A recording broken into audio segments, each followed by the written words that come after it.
Ladies and gentlemen, welcome in. You are watching Real Mob Stories with James Proctor. I am your host, James Proctor, and as always, my host, Francesco Fiordolino. Cole. What is going on, ladies and gentlemen? We got Roro G, first one in the house. We got Dominick Galante. You know what? Haven't seen you around in a minute, buddy. Hope you're doing well. I guess you got some business in South Carolina, working on some depositions in a mock civil trial. Hope all is well. Hope all is well with you too, buddy boy. Tatone, Doug Jack, Joe Root. What's going on, buddy? We'll wait for some people to come in. Mr. CTS Steve. Steve, hope you are doing well. Good evening, Gaslight Studios rebooted 3432. Middle Village, 1977. Frank, Christ the King, class of 74. In the house. Christ the King, the Royals. J. Trofibio. Buonasera. Looking Scott forward to H., thank you for the $5. Thank you, man. Scott H. Trey. I'm sorry, I missed you there. Trey Godbout. What's going on, buddy? Pat McCluskey. Bam, motherfuckers. Number one crumb bum. Where's my membership? Very good. What are you sorry about, Matt? What are you 32.3 seconds late? Fuck, I'm sorry. Ni hao ma, Phoenix. What's going on? Come on, David Matt. Price. What's going on? Hope everybody is doing well. This is one of our shows where we cover a year in New York, in New York City. Sometimes we go outside the boundaries of the 5 boroughs, which we'll do today. You guys are welcome to chime in. Any thoughts, questions, concerns, opinions on any of the things that we speak about today? Always want to hear you. Augie, the Greek, is in the house. Nice to see you, buddy. Get me one of them euros when you're at it, all right? Sure. Mr. CTS Steve. Yo, thank you, Steve. $10 from Steve. Thank you, buddy. Appreciate you. Steve. I hope you're feeling better. Appreciate it. I have an announcement to make before we start the show, and it's pretty important. So a friend of in the community of the MobTube community, if you will, that's what you call it, has passed away a couple of days ago. I'm sorry, we were running on time today. I didn't touch base with Brett and Templar. And Templar, I didn't notice till yesterday, actually was married to Maureen Moe. Wait, who passed away? Templar. He is known as Templar on these. Really? No, of course I know Templar. Templar had passed away. That's Maureen Moe's husband. Oh my God! Wow. Yeah, and always really nice on the chat, very respectful. Always, laughed with the rest of us. He according to Mo, had gotten a lot out of this. Mob. I'm like, who gets anything out of MobTube? But I guess some people, whenever they're we make them laugh, our stupidity sometimes. Everybody involved, anybody from Tony Pizza to fucking Danny Trio to me, to Gunsmoke, to everybody who represents this whole thing. YouTube, Red, But we're all a part of it. Yeah. Wow, man, that's unbelievable. Yeah, I always like the kid with Maureen about being my ex and all. Obviously, nobody believes that. I hope not anyway. She's too pretty for my ass anyhow. But hey, that's neither here nor there. But Templar, I didn't know. I had Templar one time on the panel. I didn't know that they were married either. I know. Yeah, Gunsmoke. So this is it was news to me. I got the message from Gunsmoke, and I feel bad because Maureen's a good person. She really is a good person. And the thing about Maureen is, I go back about 10 years with Maureen. Not that way. Get your minds out of the gutter. But yeah, when Facebook started, it was, the A-Lights versus the Gaudis, and we used to have fun going back and forth. And one day we just like, she's not a bad person. She's okay.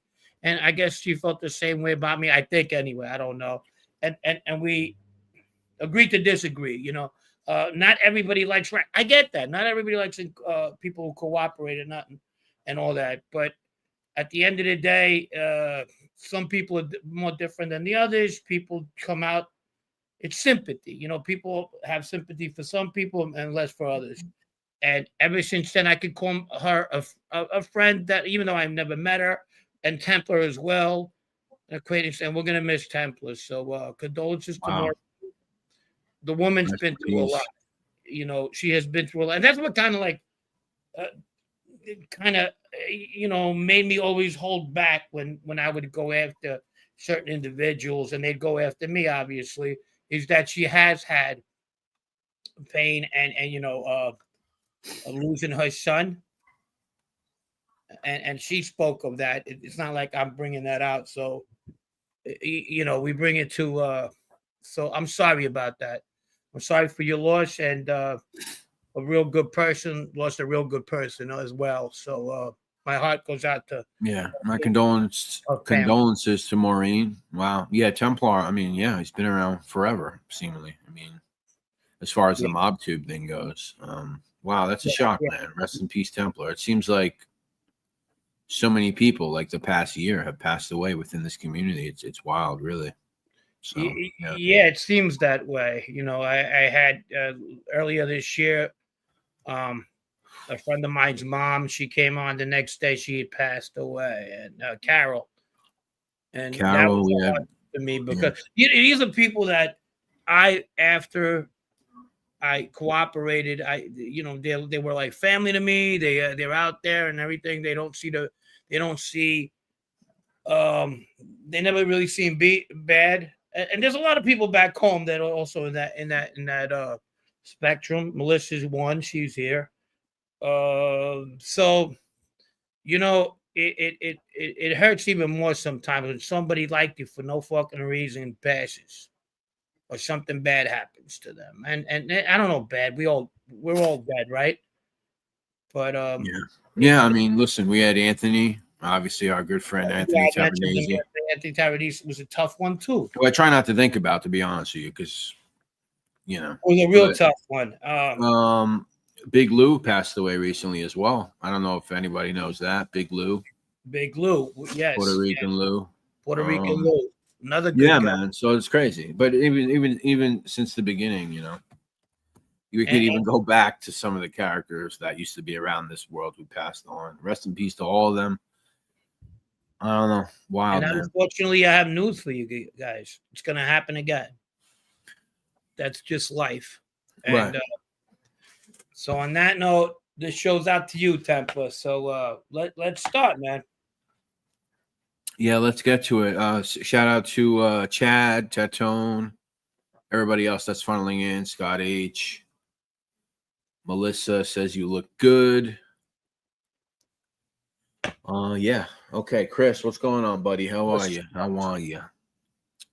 All right. So our Monday show is always a little bit of a hey, Lisa Pizzatola, how are you? We don't always get the numbers on the Wednesday shows. We always do good on the Mondays. I guess people are used to those, but we're here, and we're hanging out, man.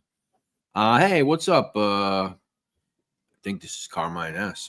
I think Becky Town. What's going on? Lisa Pizzatola. All right, so 1974, man. Start off. What do you got? What do you got? Some pop culture? You want to hit it off, Steve? I'm sorry. No, I want to hit it off with with the Amityville horror, and that's kind of like your expertise, if you will. We are a New York show, even though Long Island is not considered part of New York City. We all know that. Don't get mad. Don't get mad. And we're gonna start with that part of the world. What do you think? What do we got? We could start out in Amityville, Long Island, for sure. I know you called me an expert. I wouldn't say I'm an expert. It's something that I have covered. Me and Manny Grossman. Love you too, Matt. Thank you, buddy. Me and Manny Grossman did a little walk and talk. I have some footage of that, which I'll be playing for you guys as far as that goes. There's like some mob undertones in there a little bit, which we'll discuss. There's a couple of things in there. Obviously, many people know, obviously, the Lutz family that moves in later on. And I'm sorry, I hate to say it, comes up with this elaborate fucking scheme and a scam to say that this place is haunted and things are crazy. I think it's a crock of shit. Obviously, it gives birth to that movie, the Amityville Horror, which I tell you, I got to go back and watch it, man. I don't think I watched it since I was a teenager. So I can't even. It's been so long since I've even seen that movie. House. Huh? Get out the house. Yeah, yeah. Well, pig and don't everything. mistake it with the Amityville horror. That's when the grandmother comes into the house and tells little Johnny boy to get out the fucking mob. Get out, Johnny! Get out! Is that And then you? it goes boom, dum, dum, dum, dum, dum, dum, dum, Is dum, that dum, you, dum, dum. Grandma? Well, You love to give it to Benici, huh? I'll just get out So, the mob and start a show with Tom LaVecchia. oh Jesus, unpack it, baby. All right, so listen, let's stay on message here. So we got the Amityville horror, right? November of 1974. Here you go. Son charged in slaying of 6. Let's talk about the victims first. I think that's important, right? We got Ronald DeFeo Sr., Dawn DeFeo, Allison DeFeo, Mark DeFeo, John DeFeo, and Luis Brigante, the DeFeo mother, whose father ran a dealership out in Coney Island, Brigante Carl Auto. There was always been things out there that he was connected to the mob. Believe me and Manny Grossman tried hard to find something with him directly connecting to the mob. Was he? Maybe. I don't know. Couldn't really find much on it. But here we go. The victims here. Here we go again. Accused in slaying of Long Island family, parents, and 4 killed in beds. Now I want to show you guys some footage. This is footage that was filmed by Manny Grossman along with me over on Ocean Avenue in Amityville, Long Island. So if nobody's actually ever took a walk around there, maybe some of you are not from the area, maybe you never will. I'm gonna play this. It's a minute and 25 seconds. We'll show you guys the house. Actually, at the end, we actually went to the location of the former bar that he apparently ran into after he does this. I killed my family, whatever the hell he starts screaming in there. So here we go. We're on Ocean Avenue in South Ireland over there, Amityville. Beautiful neighborhood, great block. Ended up talking to some lady over there who was pretty cool. All right. It was a nice Sunday morning over there. Very idyllic area. I mean, some of Amityville kind of sucks, to be honest, but this immediate area around this house is a beautiful neighborhood. And there it is. There's the house right there, ladies and gentlemen. Yeah, there it goes. There you go. The famous house. Wow, there's people still live there, huh? Oh yeah, no, people live there for sure. Yeah. And you know, I'm sure they're used to all the freaks coming over there looking. It comes with the territory. It comes with the territory for sure. They did make some changes over the years to the house. The this is actually the shopping center not too far from there that he ran into, where it used to be a bar there. Okay. Here's a picture. I'll put it up after this. So that is the area. And then obviously this is what the house looked like at the time. There you go. Those famous windows, right? Uh-huh. So what do you guys think? Let me see the comments. What do you guys think about the Amityville? Good movie when I was younger. That movie was over the top. What's up, Phil? Let's see. Penicilleville. Amityville 2, The Possession is better than the first movie. It's a prequel. Burt Young plays Ronald DeFeo Sr. What's up, Justin? Cool. Thank you. Multiple conspiracy theories around the incident. I've heard a lot was made up for the movie. Was it the mom's father connected? Yeah, he did own a dealership in Brooklyn where Ronald DeFeo Jr., the perpetrator, actually worked. Good evening, Joseph. What's up, buddy? Yeah, something happened, Chad G, with the usernames. I don't know what happens. A lot of people are complaining. I thought they were related to Genevieve's Cow from Manhattan. Yeah, Pete DeFeo. Yep. They were. We'll get into that in a second. Who I believe had the nickname Philly Aquilino or something like that, if I remember. Yeah, how did he get that? That's like a weird nickname, right? Philly Aquilino, I think. Yeah, who knows?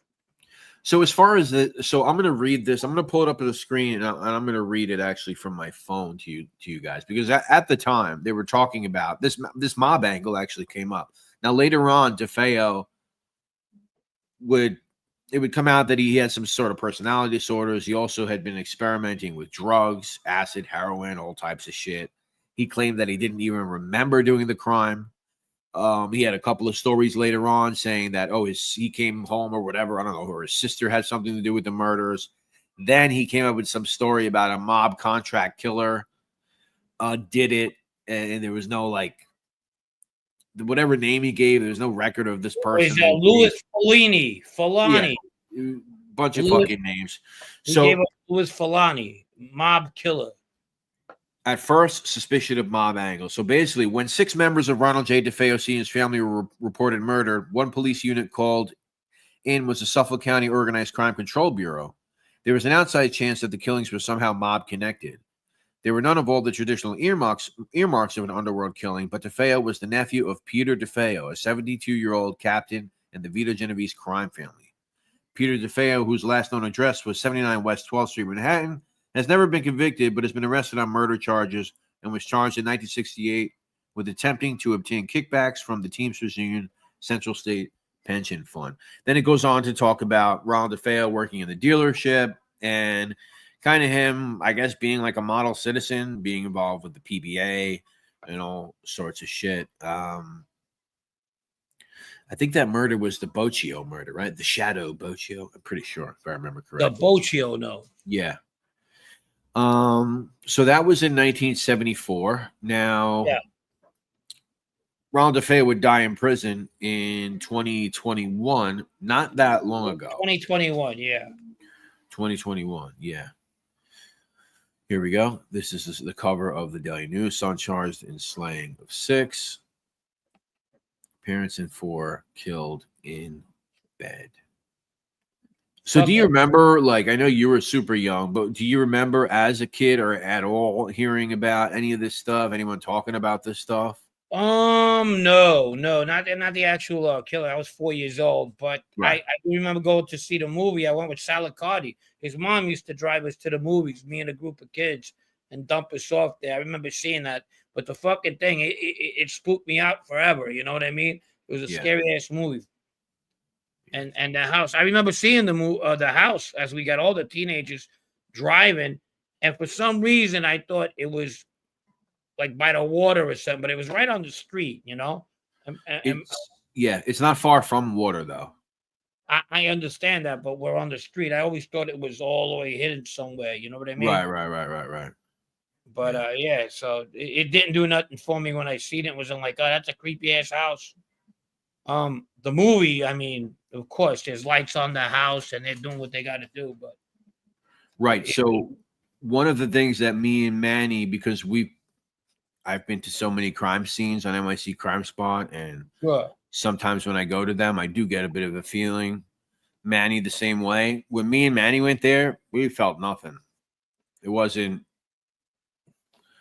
didn't have a spooky feeling inside us. We actually spoke about it during the video that we did. We didn't get like that weird wind of like eeriness. I think maybe the movie kind of killed some of that because of everything.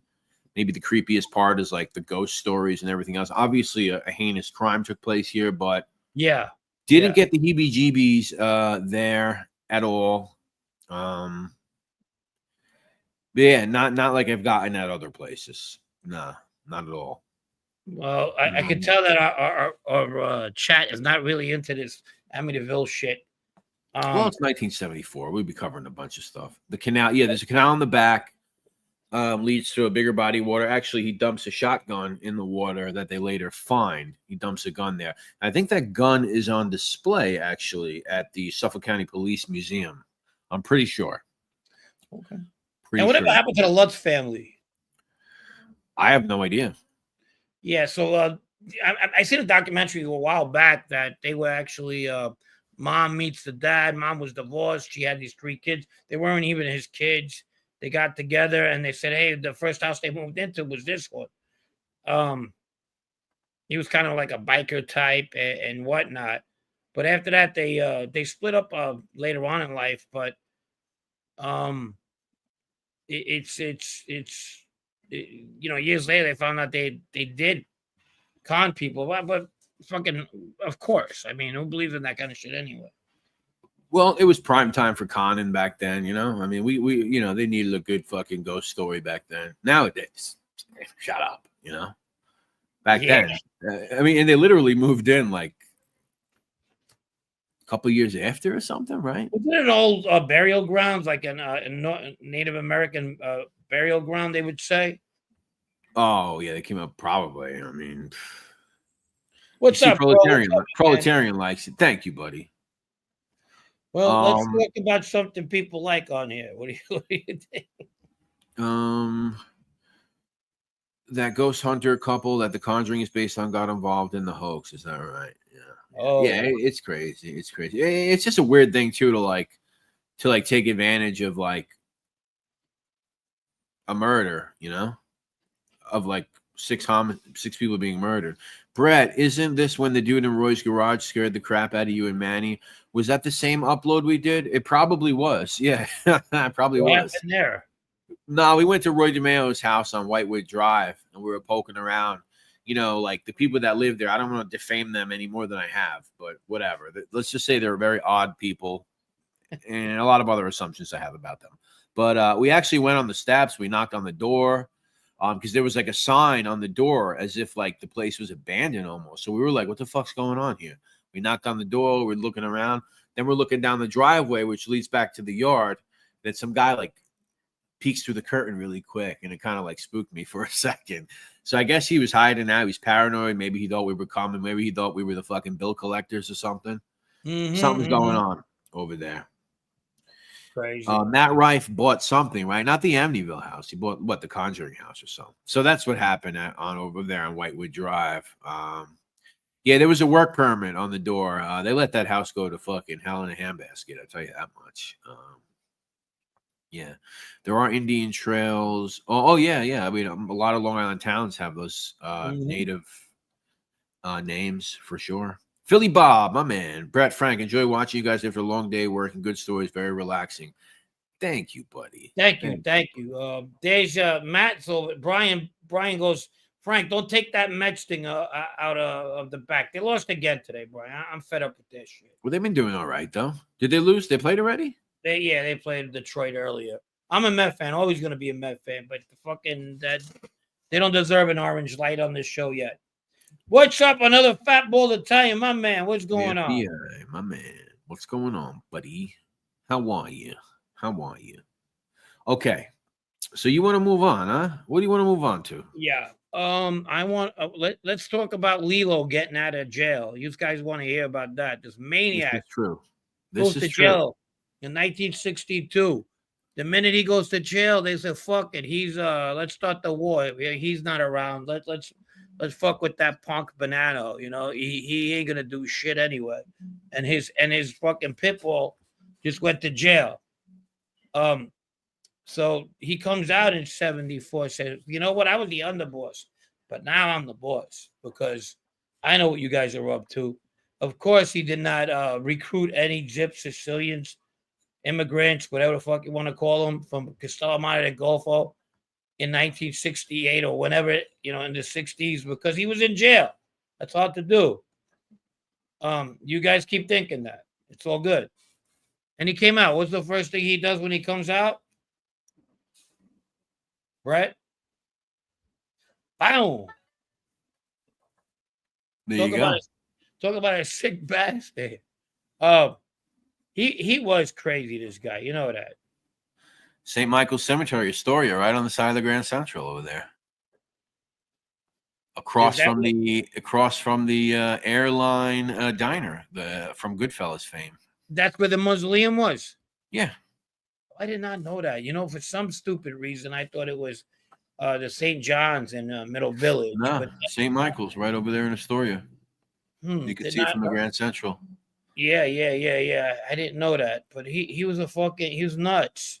In jail, right? The people tell me he'd play handball, and he liked to play handball, so he would play, and he would lose, and then he'd shake the guy's hand and go, "Okay, good game," and then he would yell out, "Next." You're supposed to switch off. Yeah. Like, all right, there, good game. Next, just fucking, yeah. Just think nothing would ever happen to him. You know what I mean? Yeah.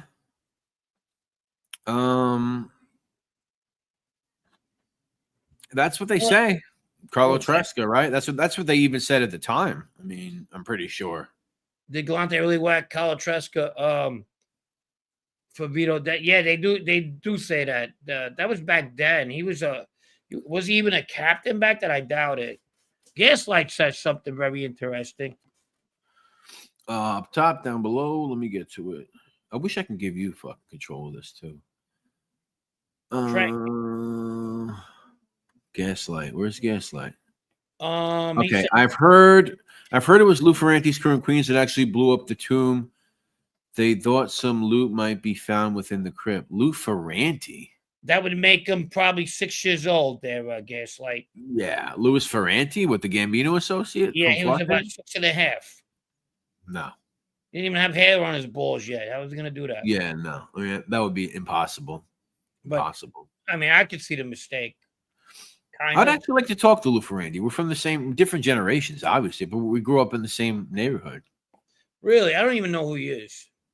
He was just like Listen. When I he say wrote I a don't bunch of books. I don't fucking know who he was until know, he I started know, popping I up. He was just a Gambino associate. I don't know. Used to be in car theft, and he wrote a bunch of books. He talks like this, you know. No. But I know who he is. I know I've heard of him. I have, but I don't know much about him. That's what I mean.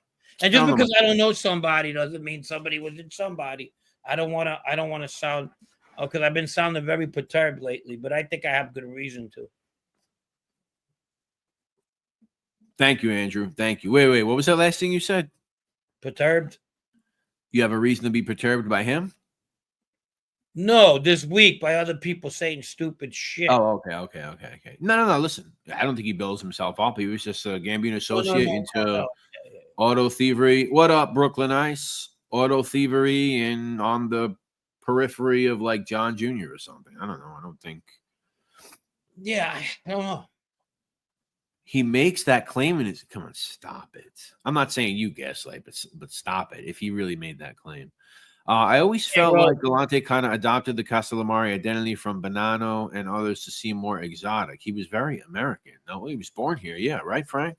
Yeah, absolutely. That's what we talked about in that upload we did with Baldo and Caesar. I asked you, I said his daughter made him seem like the ultimate Sicilian.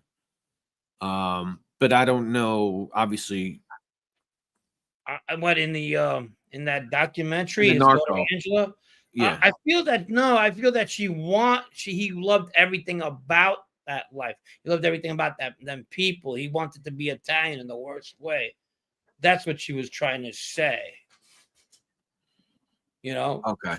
She also said, I think she was very brutally honest. She said that she was surprised he even lasted that long. Yeah, it's a good point. Yeah. You know, so no, yeah.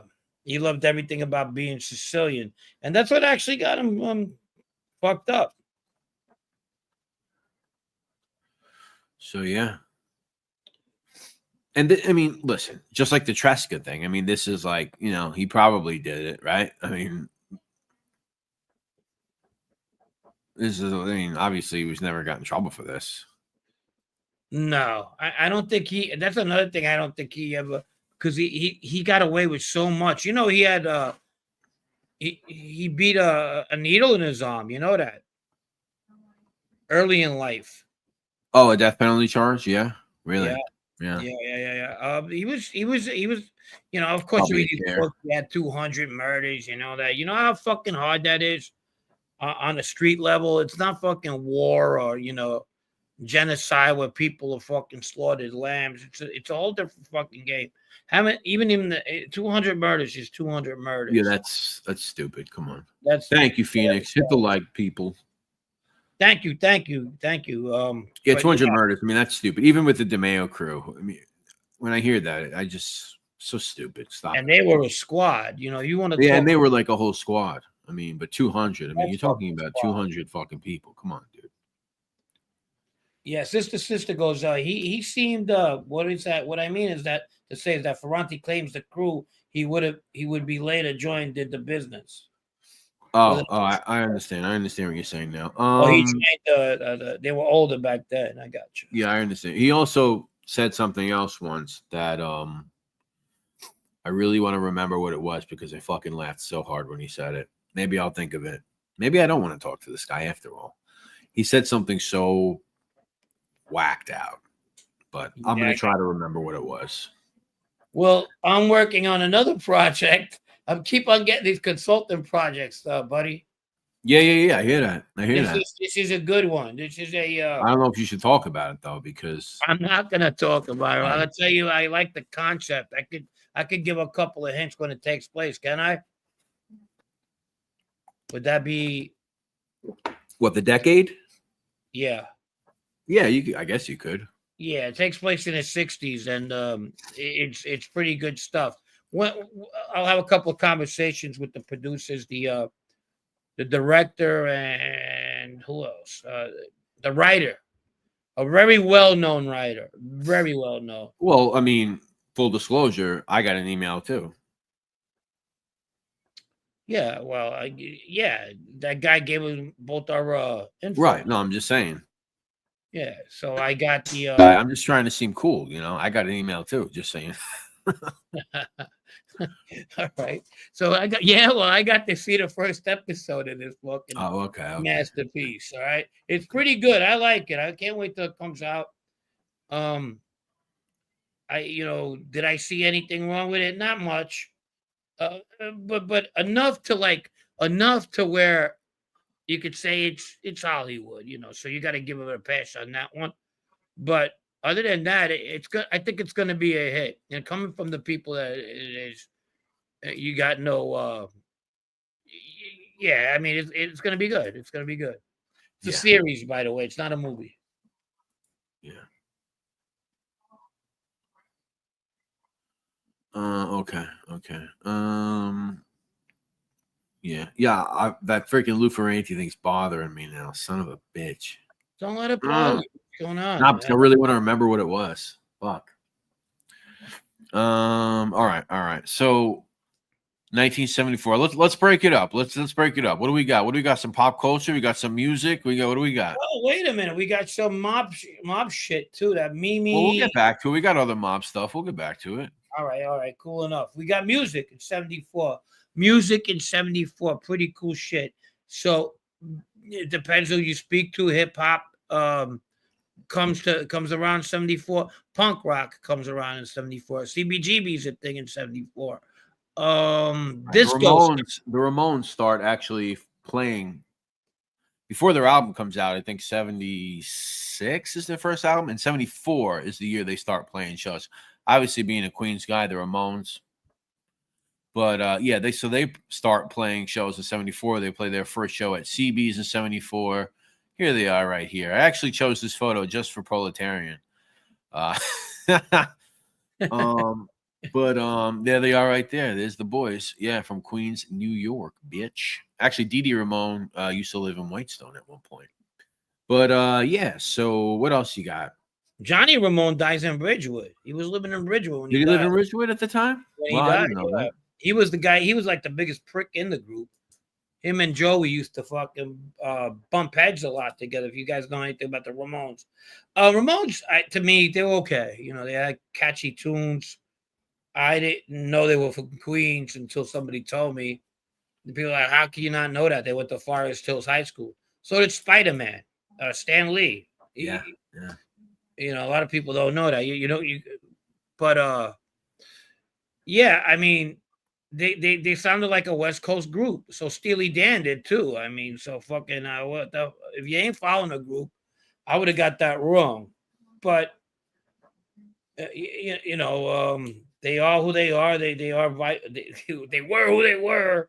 The pioneer. Yes, he was who he was. He did what he did. Ramone was who he was. He got fagged.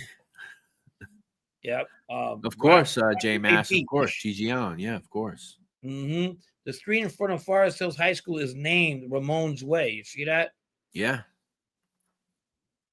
Wow. There you go. Good stuff.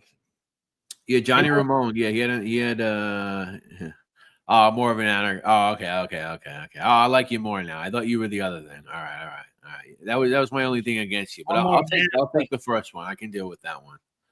Vanzetti. What was it? Sacco and Vanzetti. They were on it. Were they anarchist or were they communist? I could deal. Well, there's different sects of even anarchism. We don't have to get into that, but That'd be great, Lisa. She's gonna take a picture. Yeah, Lisa. Definitely. Yes, that would be good. That would be good.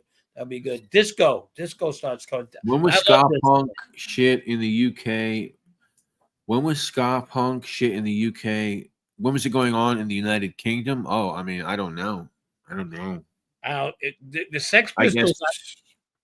Fucking, what do you got? Yeah, Madness. Who else did you have? You had a lot of bands with the ska. Who's the one that sings "I don't want to bang on the drum all day"? Don't want to work. Oh, I don't know. I don't think that's ska though. I don't want to bang on. They're actually a ska band though.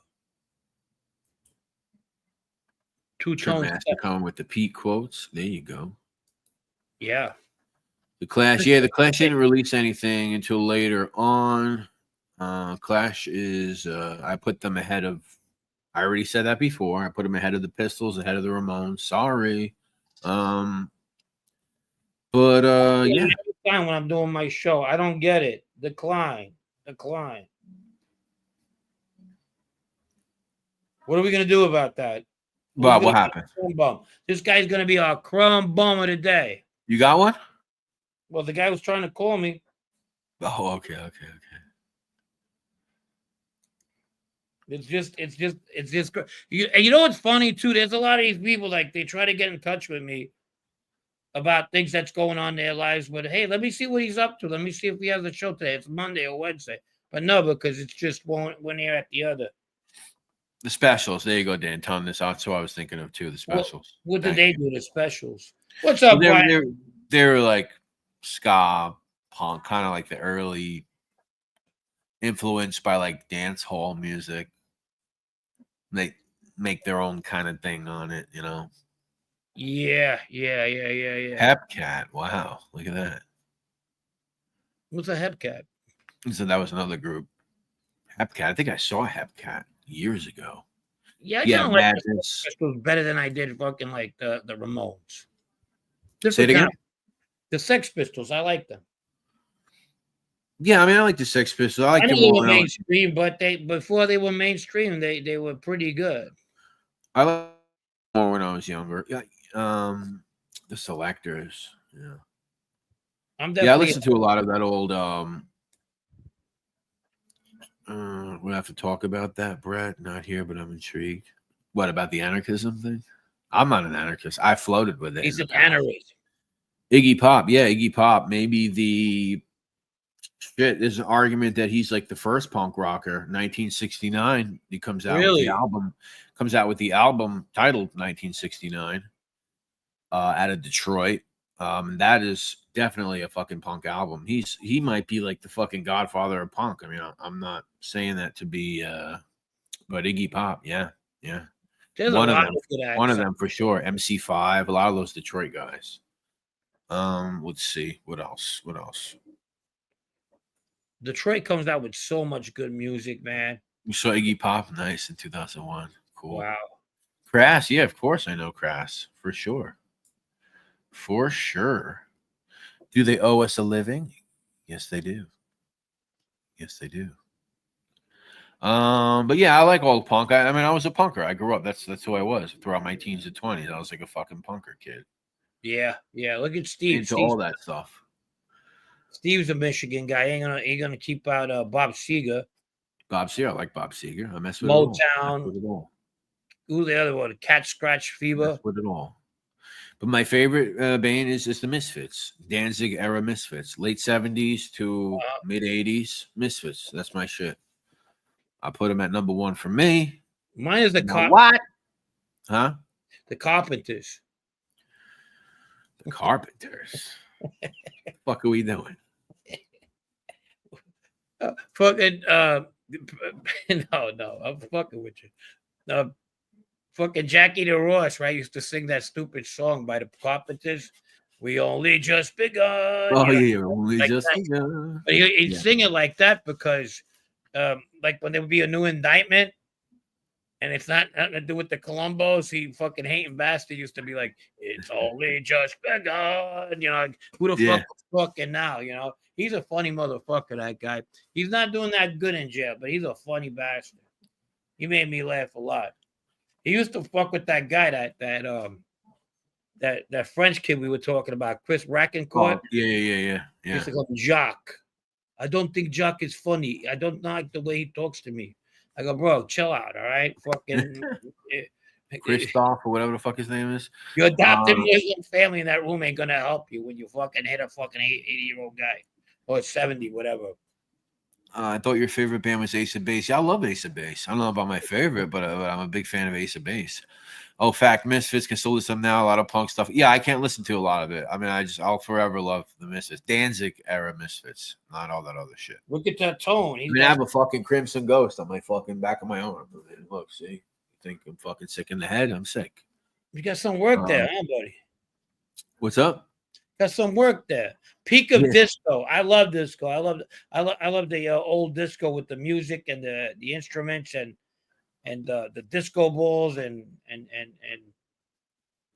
then people just getting it on, you know? Yeah. Rice Boy used to be a disco guy. He used to go dancing with his girlfriends over there. He was all caught up on that dumb shit.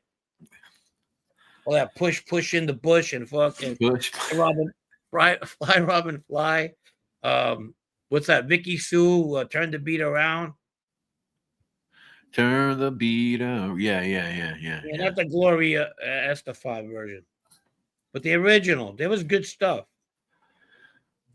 I tell you, Larry Hart, as much as people love the Bad Brains, and I want to love the Bad Brains, and I'm into punk rock since I'm fucking 13 years old, I cannot like the Bad Brains. Something stops my brain from liking the Bad Brains. I don't know what it is. This is one of Frank's favorites here, the Kinks. Sonny Brooks. Yeah, the Kinks. I love the Kinks. I love the Kinks early stuff. I love the. You ever hear that song Superman when they try to go disco and it's the beat's pretty fucking good. And hold on, Gaslight has one. 74 is the year that Coppola begins seriously considering making Apocalypse Now himself instead of George Lucas. But back to disco. This is the end. Do I gotta play Sammy?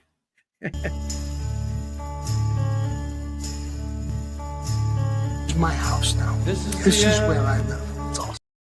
This is the end. What is it? The Bee Gees song you said, Frank, was the Bee Gees song you said was good. I think it was from a movie. Saturday Night Fever. The Bee Gees were like rock and roll and stuff before that disco shit. No, they were pop rock. Well, pop rock, kind of poppy. They had that one famous song. What's that song? And roll. When I started a joke. I want to. They had another song. The Brothers Gibb, right? They had the other song. Brothers Gibb. Yeah.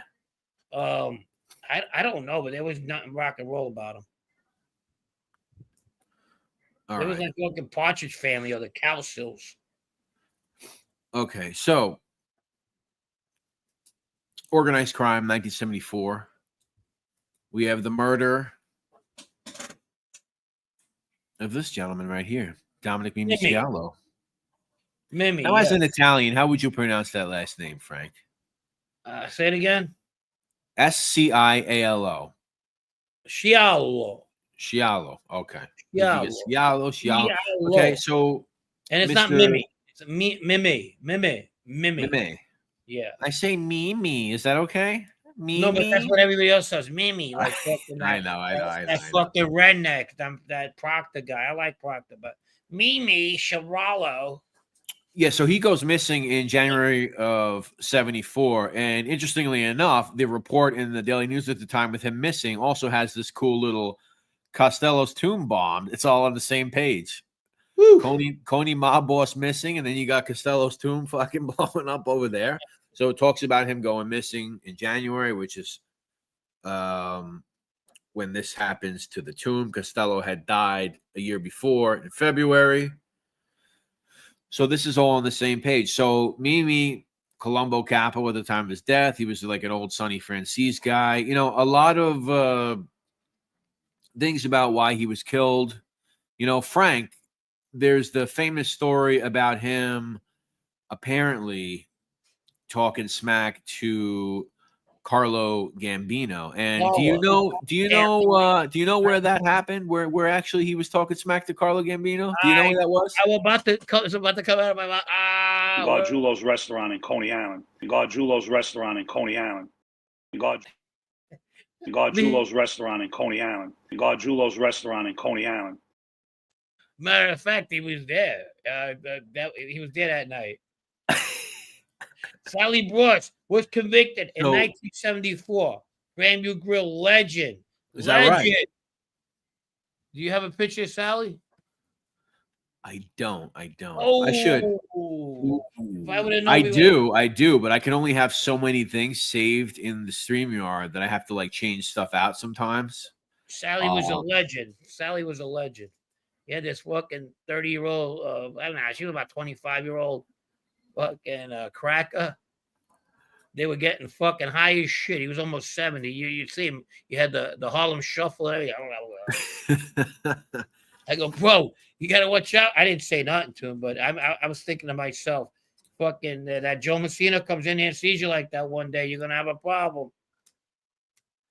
Yeah. Hey, Sally, hey, Sally, what's wrong? Oh, yeah, okay. What are you? A little under the weather? And then it'll be like this when he walks up. Yeah, so speaking of guys getting fucked up that are part of that life, apparently Dominick Scialo was a fucking drunk. Apparently he had a bad drunk, liked to drink a lot, liked to party a little bit. And in Gargiulo's at Coney Island, it is reported that he was fucking drunk, falling over himself, and he may or may not have said something to Carlo Gambino, a wise crack or something to him at the time. However, it's widely assumed that the Persicos probably murdered him. That crew probably murdered him. Apparently, he had been getting a little wild. He took over a captain's position. He was shooting people. He actually shoots Larry Lampesi Jr. In a barbershop, I believe. Larry Lampesi actually gets murdered later on in the Third Colombo War in the early 90s. So he cheated death in the 70s, couldn't cheat it in the 90s. So they would actually dig up this social club, 494 President's Street, Otto's Social and Athletic Club over on President's Street. So that's what it looked like at the time. I actually have a photo here from the 1940s. So right there, the first on the left with that sign on the window, that's what it actually used to look like. But I think by the time the 70s came, half of that block, I guess they tore the building down or something at the time. Right there, that's it in the 1940s. And there you go over there later on. So they would dig up the social club basement. They would find him buried down there. Dominick Scialo, killed in January of 74, found, I believe, in October of 1974. Colombo crime family capo who had a drinking problem, apparently. Bad attitude, tough guy. Maybe a little tough for that life, Frank, huh? Doesn't that happen sometimes? Yeah, you can't. You got to watch what you say. And you know, being drunk in public is not you know, if you're a money guy, you could get away with it a couple of times after a while. Being sloppy is not part of the life. Didn't Charlie Moose cut his balls off before he killed him? No, he actually ate him after. I don't know. I wasn't there. Oh, I don't know. Thank you, Woodhaven J. Appreciate you, buddy. How would I know if he cut his balls off? Acting captain now. Eugene Vito is a Eugene. What's up, my man? Is he really? What do I say? I have no idea. I'm not surprised. I have no idea. Yeah, so Proletarian, there's that documentary. I think MobFax has a clip of it with that former mob guy's in there, and he's the one telling the story about that being true. I forgot who it was. Was it Cantalupo? Who said that? I don't know. I've heard one of them old documentaries. Like I said, I don't know if it's true or not. It seems more likely the other situation, shooting Lampesi and doing crazy stuff. And, you know, if the Persicos have it out for you, I don't think there's any way you could really go after that. I think you're fucking done. Have you ever heard about the story of John Gotti blackmailing Donald Trump after he assaulted a 12-year-old boy at a motel room where Gambino family had hidden cameras. That sounds crazy. I've never heard That of is absolutely crazy. I I'm not nothing. totally a Donald Trump guy. I'm not I against don't him. know. I think our country's in a good shape with him right now, better than it was. But I'm totally not. I'm an independent. I don't think it was a hotel room though. I think it was. Gargiulo's restaurant in Coney Island. Gargiulo's restaurant in Coney Island. I think it was actually a Gargiulo. So you might want to check the tape, the tape on that one. Andrew Nelson has a good question. A good question. Yeah, he is. He's definitely legendary in the 425, if you will, in Seattle. Tommy Lucchese, you thinking of Sonny Pinto, Carmine and DiBiase. Sonny Pinto. Every time I hear the DiBiase name, I think of the $1 Million Man. Yeah, I knew you were gonna say that. Yeah, dude, I'm just crazy like that. Hey Frank, do you like to eat squingeel? Yeah, squingeel. Do your Danny voice. You're a fag. How about I go over there and fuck your ass? J-Man hates me right now. I said, I don't know if he cut his balls off. What the fuck I know? Yeah, I don't know either. I don't know. I'm not sure. He might have. Okay. Trim Master. Frank, in Gaspai's book, he said him and Musa went to meet the Chin. The Chin offered them alcohol. Casso turned it down and Vic drank. He said it was dumb to drink during a meeting. Thoughts? I could agree with that. Yeah. Yeah, you know what Sammy used to do with John, and he did tell me this himself. This is one of the most interesting things he did tell me that I listened to because it was repertory all the time. They like to bring a captain and have him drink to loosen him up. And they wouldn't drink and they would ask questions to see how the guy would act. So yeah, drinking in a mob meeting is not a good idea. Yeah. How about wine? How about a glass of wine? No matter what. Oh, it depends how you handle it. Remember Mike Franchise? If you give it like this, that means something how you handle the glass. You almost made me spit out my fucking drink. You know what I'm talking about? If he pours it like this. Yeah, that means he's a friend. What the fuck? I don't know what the fuck he was talking about. If he pours it to you like this, it's okay. Why the fuck are you pouring somebody? Did you go to that class? Frank, when you were learning to be in the life, did you go to that wine pouring class? Did you take that class? No, that was 102. I was in 101. Ah, you didn't make it that far. Stop the baloney, huh? Who the hell? You didn't make it that far, huh?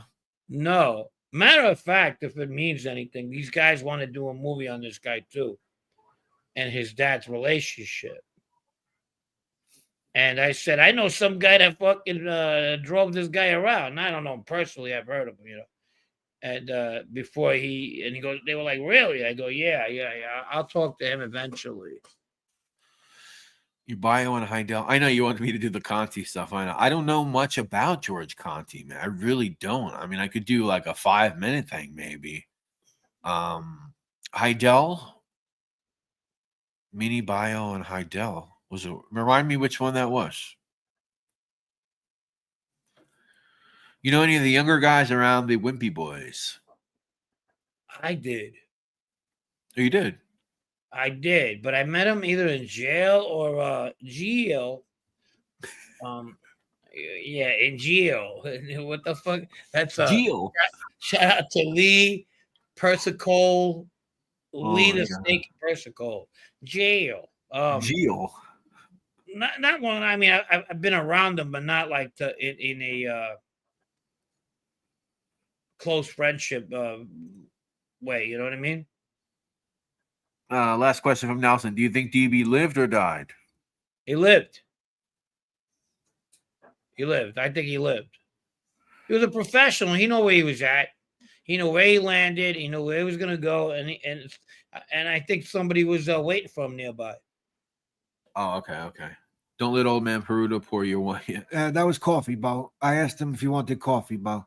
I love that. Conti and Sapolo did Picasso. Oh, Otto Heidel. Okay, I thought you were talking about Jimmy Heidel because you spelled it at like James Heidel. But I did that one too. Went to the garage where the mafia cops on Nostrand Avenue. Do you know any Hyatt members that smoke crack? Anthony Crack Pipe Casso smoked crack. Did he really? According to Pete the Pick LaFrosia, yeah. He smoked crack. Wow. Yeah, there's drugs in the mob. There actually is, and it's depending on what inner circles you hang out with. It's definitely it became like at one time, don't sell drugs. Forget about it. If you sell drugs, it's a death sentence. Then it became, don't do drugs. If you do drugs, it's a death sentence. So in certain crews, yeah, there was guys that fucked around. Yeah. There was fucking guys that fucked around. Crack Pipe Casa, Anthony Crack Pipe Casa. Yeah. What else we got? We Yankee got Candidates, remind me of Christmas card list. whatever. It was free baseball. I think he was doing cocaine or smoking it. I don't know. I can't say for sure. So 74, man. We got a lot of stuff there. We got Mimi getting murdered. Yes. We got Costello. We got the Amityville. Yep. We got Galante getting out of prison. Yeah. Interesting year, 74. What else do we got in 74? We got the song of the year. Anybody want to know what the song of the year was in 1974? And Frank. Oh, wait. We got Andre Katz shoots Harvey Chris Rosenberg. There he is. Ooh. Which would later lead to his murder in 1975 when they chopped him up and left him in the back of a supermarket, the Pantry You Pride. answer my question. There you go. Forgot about that one. And it happened in 74, 75. You said 75. So they killed this guy Katz for shooting him.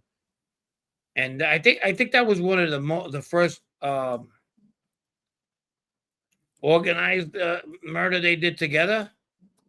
It's reported to be, the first piece of work they actually did together as a crew. Mr. Katz. They, that was 75. They chopped them up in a bunch of pieces and left them in the. The crazy thing about that is that if the guys who participated in it are said to be the guys that participated in it, you're talking about 20-year-olds chopping up bodies, which is sick.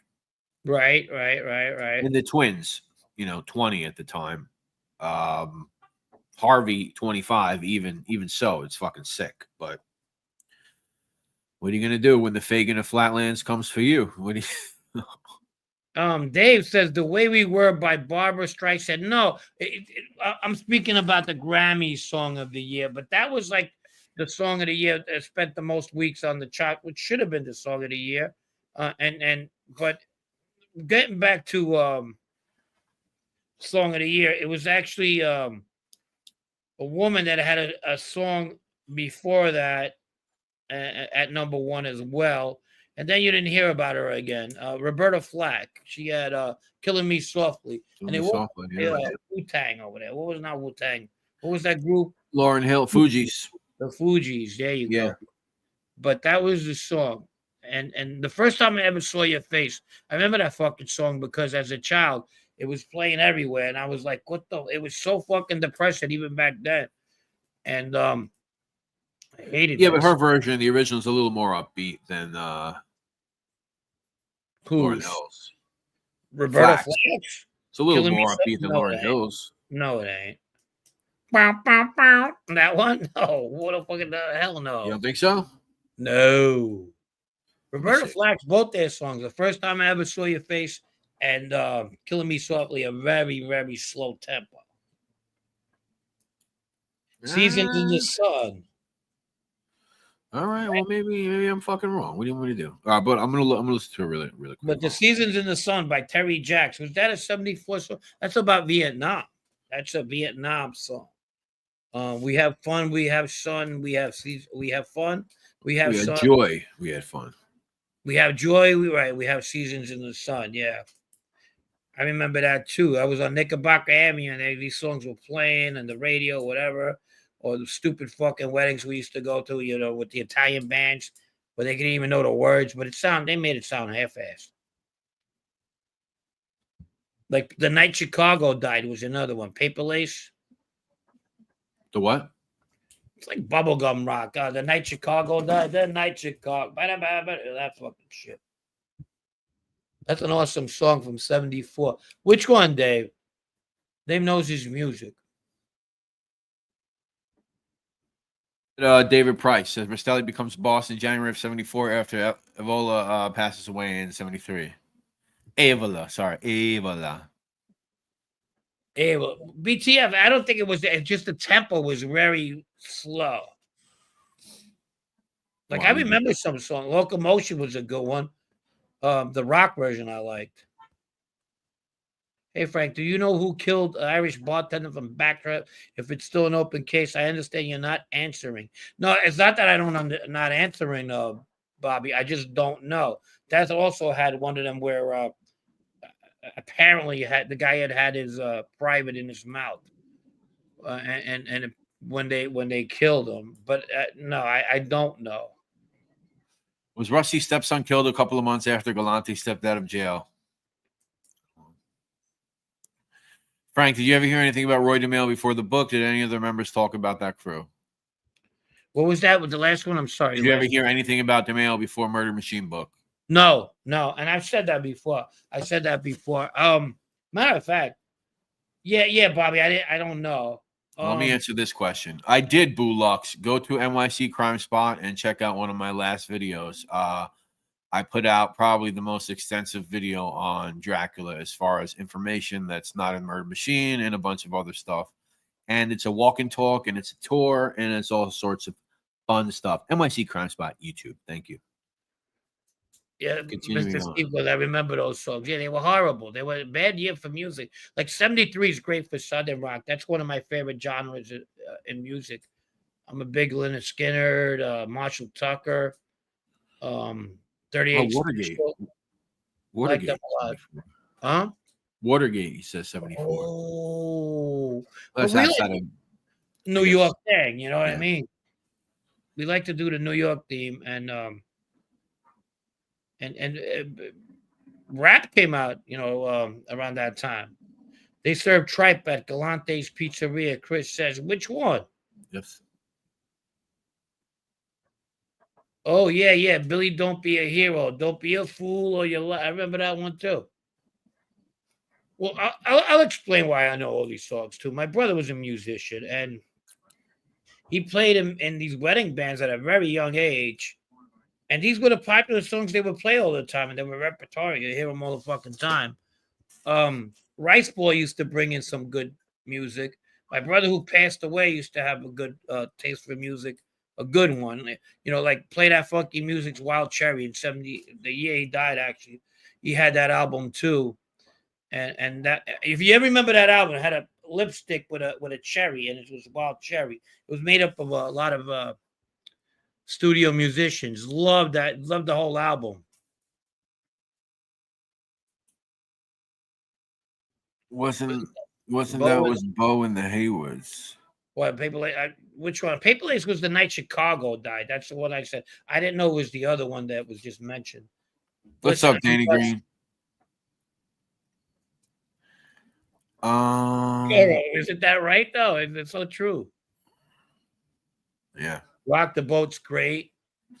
Rock the Boat's a great one. That's like 75. That's a really good one. That's like one of the first. I'll Do the Hustles, one of the first disco songs. I always think of Carlito's Way when I think about some of those songs. Rock the Boat. Oh, it's a good soundtrack. It's a really good soundtrack. I mean, yeah, they got Tito Puente on there. They got Ray Barretto on that soundtrack. They got a lot of good disco stuff. Bro, I always talk about growing up in Bushwick with and being fucking sucky after 77 and all that shit. But I'll tell you one thing that Bushwick gave me that it gave me fucking a knowledge of music, of street urban music that I couldn't have got anywhere else. Between the taste of the neighborhoods, the salsa, the Puerto Rican stuff, the African American music, I would have never got that. It was pretty good stuff. Good time. Music was really good. Yeah, I love that stuff. Ray Barretto, Hector Lavoe, Willie Colon, Tito Puente, all that stuff. Yeah, great stuff. Good stuff. Good stuff. What's up, Patrick Ortega? What's up, Jerry Goronsky 965? What's going on? Jerry Goronsky. Waterloo. ABBA. We're talking about ABBA again. If you owe somebody money, better not be someone with the name of Jerry Garonsky. He's a big Polish guy. Fucking put a hand on you like this. Jerry Garonsky. Jerry Garonsky. Yeah. Gargiulo's restaurant in Coney Island. Gargiulo. That motherfucker. Bad Company first album came out in 70. I love Bad Company. He hates Bad Company. I want them to I use don't fuck it with that shit. I don't like that shit. I don't like that Paul Rogers. I don't like that shit. I had to go with Spencer Davis over Bad Company is Bad Company. The title of the song. Steve Winwood versus Paul Rogers. I mean, it's not even they're not in the same category. I like them both, but I'm saying Bad Company's it took me a long time to figure out that Bad Company's not even from the United States. No. Because they sound so southern. No. And then he fucking resurfaced later. He was a Queen. Man, I'm a big Bad Company. Don't listen to Looking like fucking Danny Bonaducci. What's up, Barzalette? Dave, music will do that. I'll take you back to a time. He was 70 years old in 74. He heard Seasons in the Sun and reminded him of his dad. That was when his dad passed away, and it brings him to an emotional place. Yeah, I get that way when I hear certain songs. Seasons in the Sun, yeah. Yep. Yeah, Nirvana did a cover later on of that on Kurt. Seasons in the Sun? Yeah. Not bad either. Not bad.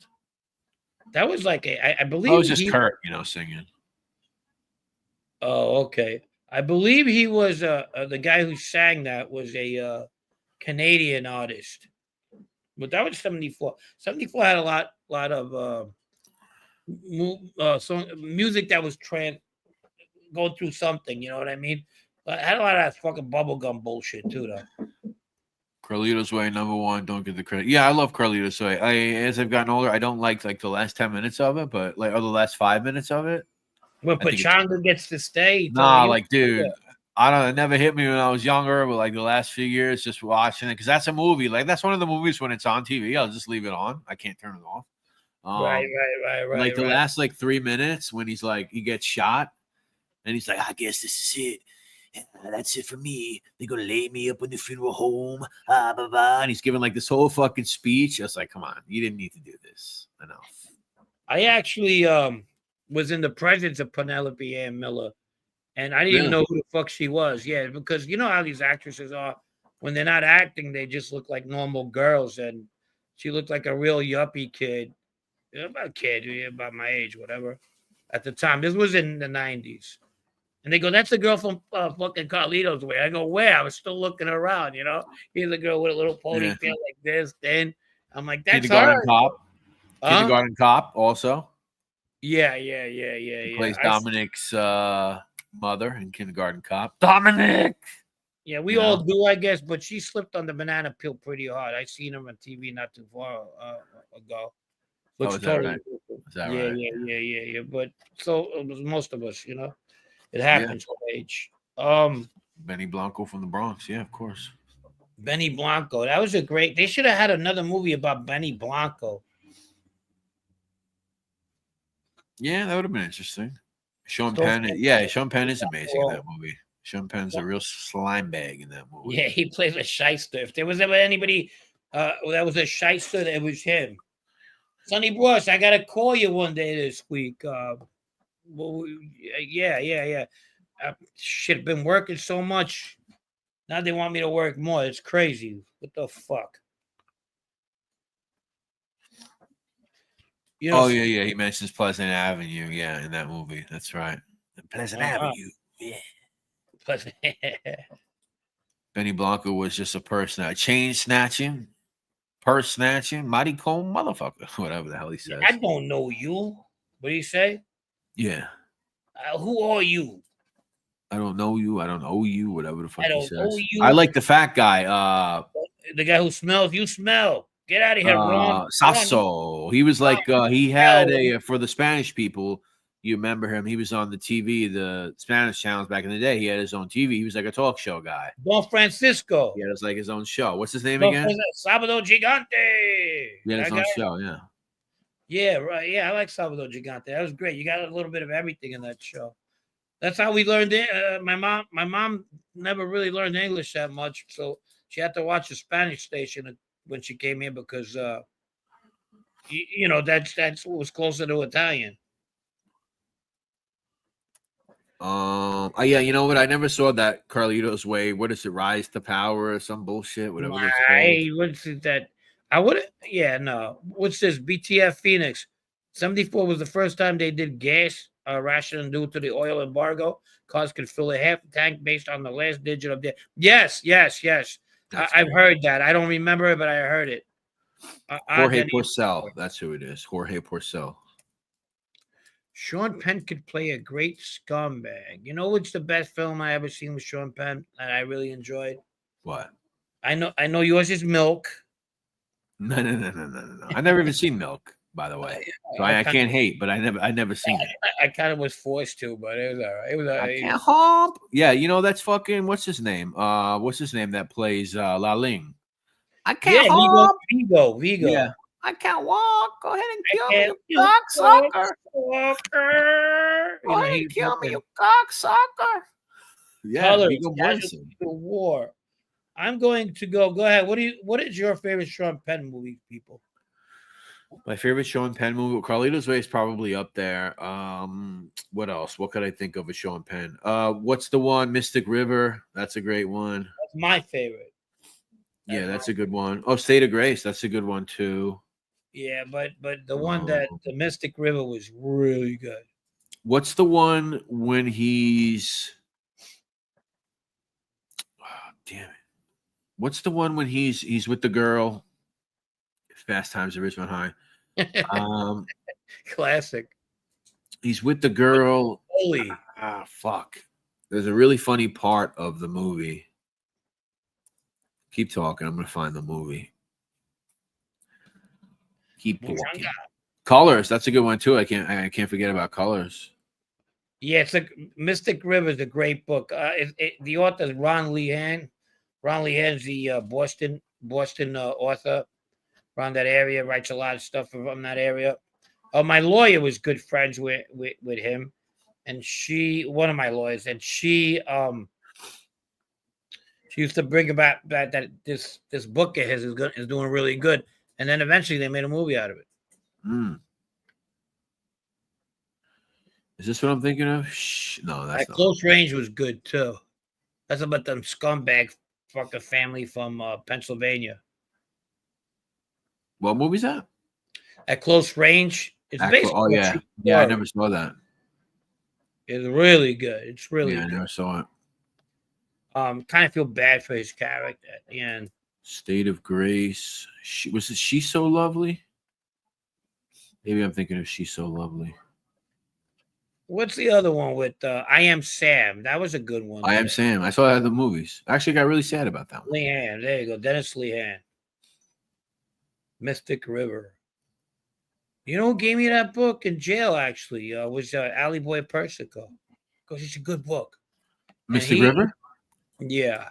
Oh, wow. I should have had him sign it and you guys could auction it on here. Yeah. True, True that. He wrote a lot. He used to read a lot of military books in jail and play mahjong with the Asian guys. Oh, he was into mahjong, huh? He wasn't at first. He learned the game. He used to watch them, and he had this one guy that was always there. His name was Sunshine, older guy, and they would play among each other. The couple of Asians that were in our unit, and with that excuse that he liked the older guy, he was from one of these fucking where he was in Chinese. Sunshine was from. Name one of those heroin fucking distribution places. I don't know, Vietnam, Thailand. Yeah, Thailand. He was from Thailand. He was East over there, Southeast Asia. And he used to watch them play, and then he eventually had gotten into it, and he would play with them. It took him a while, but he used to stay away from Italians, believe it or not. DL says send Alley Boy a letter. Yeah, right. Then after that, I guess I could go hug Vito too, right? Arms wide open. Yeah, little Creed. Philadelphia, Virginia. I saw Frank Zappa in Allentown in '88. Nice. Living here in Allentown. Town, yep. Palestinians, white horses. What's that? Hmm. What's that? Was that Sean Penn's next movie? Palestinians White Horse. No, that's Danny Trejo's Black Horse. Sean Penn. Kleinfeld. You ain't a lawyer no more. You a gangster. Kleinfeld. Right in Miss Hazy with Danny Trejo. But I love him and his horse. If anybody else has a 19 True Romance, that's a good one. Yeah. Do you know what happened? I left Allentown in 1978. That's when Scott was living in the Hell's Kitchen too at one point. You've talked about the Baccarat in the back. Did you ever play or like the game? No, because it was frowned upon in my family, and even my brother couldn't play because there was always those people ass kissing to my uncle and like, yeah, your nephew played last night, and he wouldn't like that. So I never played. Even when I had a chance to play somewhere else, it was just too fast. I didn't kind of care for it. Crumbum DL says in your letter, ask Ali if he knew Danny Trejo. That's funny. That is funny. I'll tell you what happened. So I catch the motherfucker on Facebook, and I like to bust his balls all the time, and he knows it's me because it's my name. I'm talking about Danny Trejo when he goes on Facebook.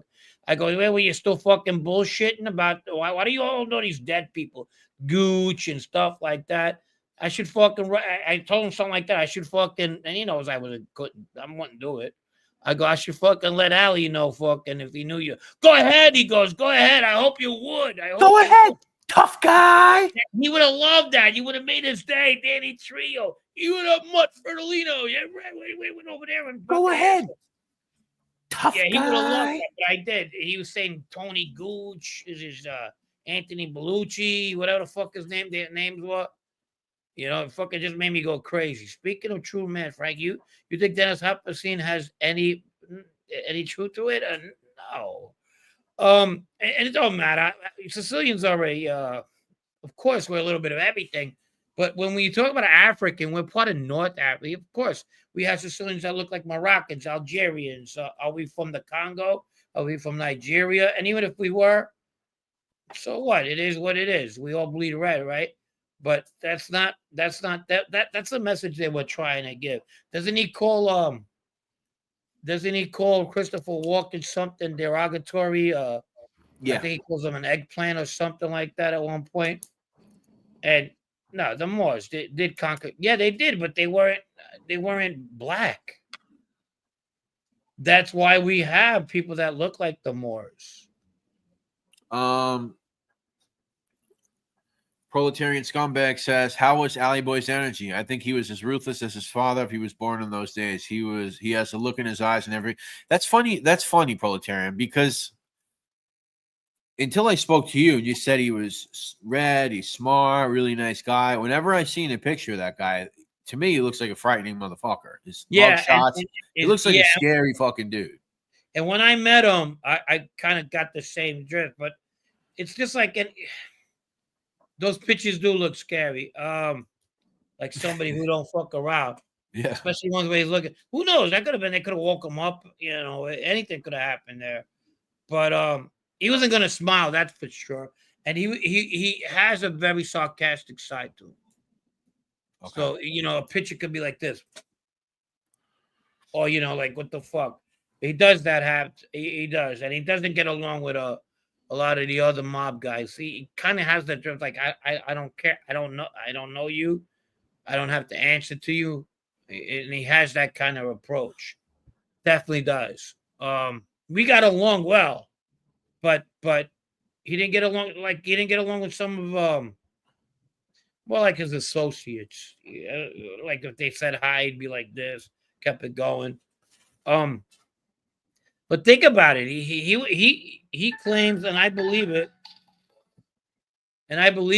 that he went to jail for for something he didn't do. He did 8 years on, and he never sold drugs. He says somebody mentioned him in a fucking heroin case, and the guy who actually sold the drugs, that was a Colombo soldier, was so fucking mortified that Carmine's son got picked up on that charge as well in that fucking conspiracy alley back in the 80s, that he ended up killing himself. That's crazy. All right, so he does 8, then he gets re-indicted on the on that Colombo war, and he wins. He wins that case. He comes out. He thinks everything's cool. He could have got out of the mob. I know. I'm not defending anybody here. Yeah. And he picks up a gun charge. From a gun charge, he picks up a fucking money laundering charge, and then from there, he picks up a murder charge. And so that was it. So you know, when you meet other people in jail, he used to say, "This ain't a place to talk about anything." He goes, if people used to come back and say, "Hey, Ali, somebody says hello," he'll tell them like he doesn't know both of them. He goes, "I don't know who you're talking about. It could be somebody he knows."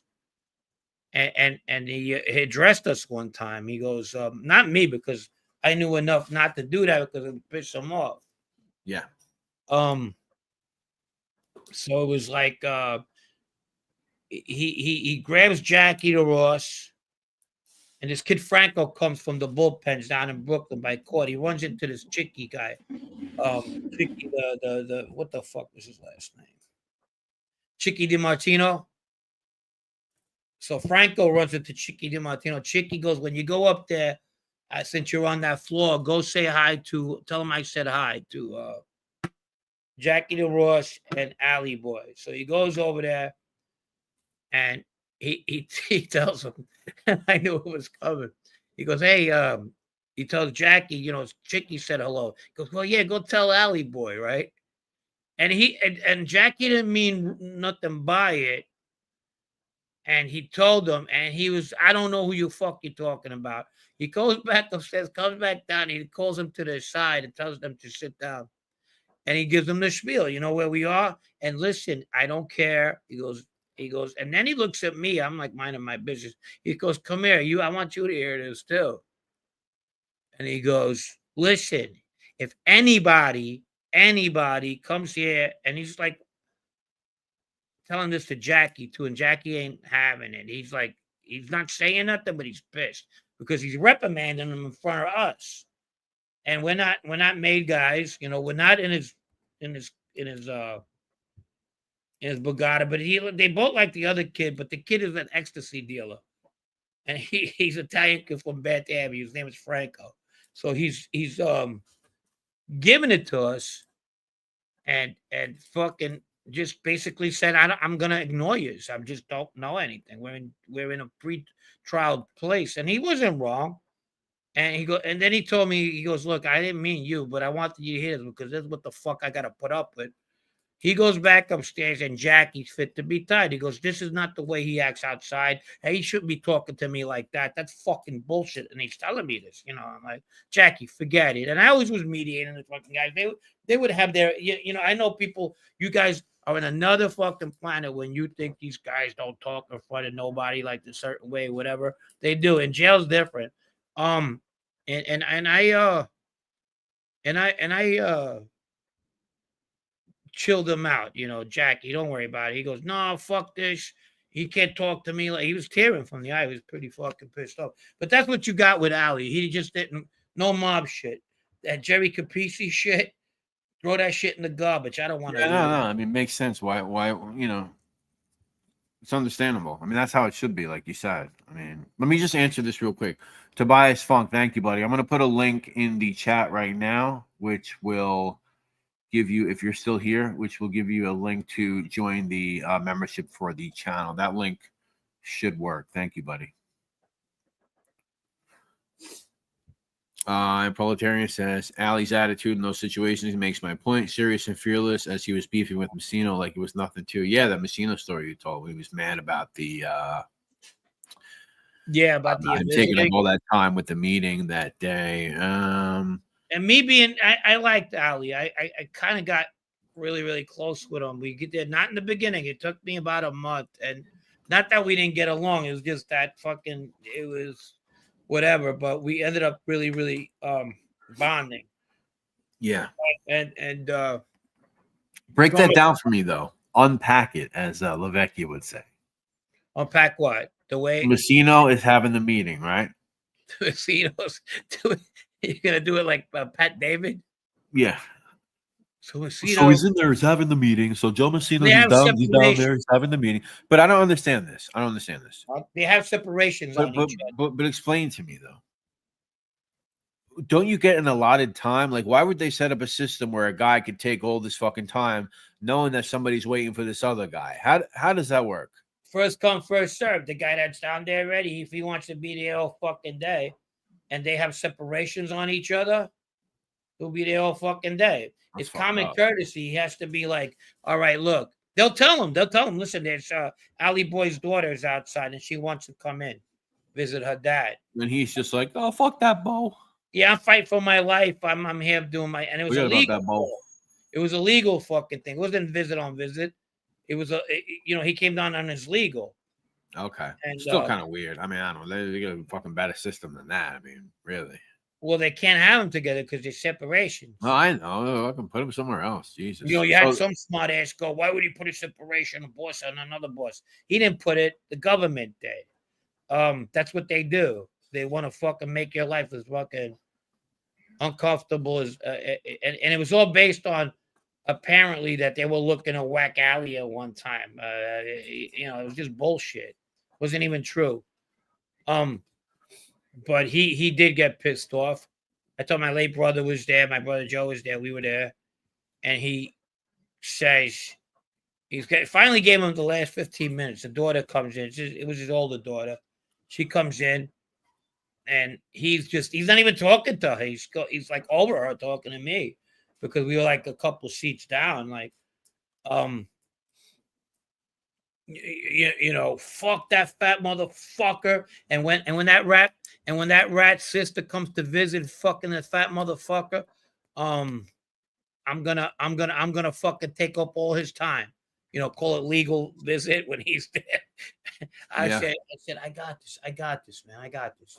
I said, well, let's wait till we go upstairs and we'll talk about it. At that point, we were good with each other, Yeah. So when I went up there, I finally go up, he's really pissed, and he's I calmed him down as best as I could, but he was pissed. I would be too. And then at the end of the day, look, this motherfucker just flips on everybody. The Wash and Wear Bandit wants to know if you believe in Sasquatch. Who? Do you believe that Sasquatch exists? Bigfoot, Sasquatch. Yes, she has a show. It's called Angel Gotti. She has a show. What is it called? The Angel Gotti Show. I give Sasquatch. All right, Bo. I got to move on, Bo. We got to move on. She's come a long way. Okay. I didn't see that Mastiffs, but I did watch that Vin Diesel movie for the first time recently. But I'd be interested to see that. Yeah, HBO with Jackie DiNorsio. That's interesting. MMD asks, hi, I'm new to the chat, but I've been watching for a while. Great shows. Love Frank and Brad at Close Range. My favorite based on a true story. Thank you, man. Oh, At Close Range is your favorite. Yeah. Okay, cool. Thank you, Diaz. Appreciate you, man. Thanks for joining the chat. Happy Jack says, my It's all father, good, Matt. Appreciate you, buddy. Bigfoot is 79. J Matt, your PVD impression is spot on. Yeah, he just did a thing. What did PVD just do? He just, they do that. I don't know if you watch that Jubilee channel where they'll put like, I don't know, a capitalist versus 20 socialists or whatever, or a Democrat conservative versus 20 Republicans. They'll all sit in a circle, and then the guy in the chair in the middle will call them. So PVD just did one with a bunch of, like, I guess, anti-capitalists or something. I got to check in on that. I don't know if any of you guys saw that. I saw a clip of it. He goes, I'll give you $400 right now. So let me get it. I'll let you move to your favorite communist country. I'll give you a job. We're going to set you up really nice over there. Will you go? You go right now. I'll get you a plane ticket. So it's a lot of that going on. So I'm going to check that out as soon as I get a chance. Not a lot of people talk to Messino like that, no matter whose son you are. Was Ali ever in the atmosphere? But he didn't say it to Messino. They had separations, but he said it I to did you say, about yeah, Messino. he said to me, and like you tell Messino his daughter was there. I wasn't gonna tell Messino shit. Yeah. Yeah, I would have been lying. You know what I mean? Yeah, I told him. Yeah, he said he's sorry. Yeah.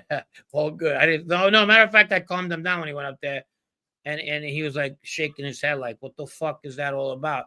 Yeah. It was disrespectful for sure. Yeah. There's a lot of things you don't want to hear in the mob. Believe me, I wasn't. I that's not one thing I was want to be a part of. My brother, God rest his soul, was looking at me like, "What the fuck is going on here? Are you okay?" I'm like, "Yeah, I'll handle this." 40 White Earp. What's going on, my buddy? brother knew one guy is my co-defendant, and the other guy wants to kill my co-defendant. It looks like, I go, well, how's life in MDC? Not bad.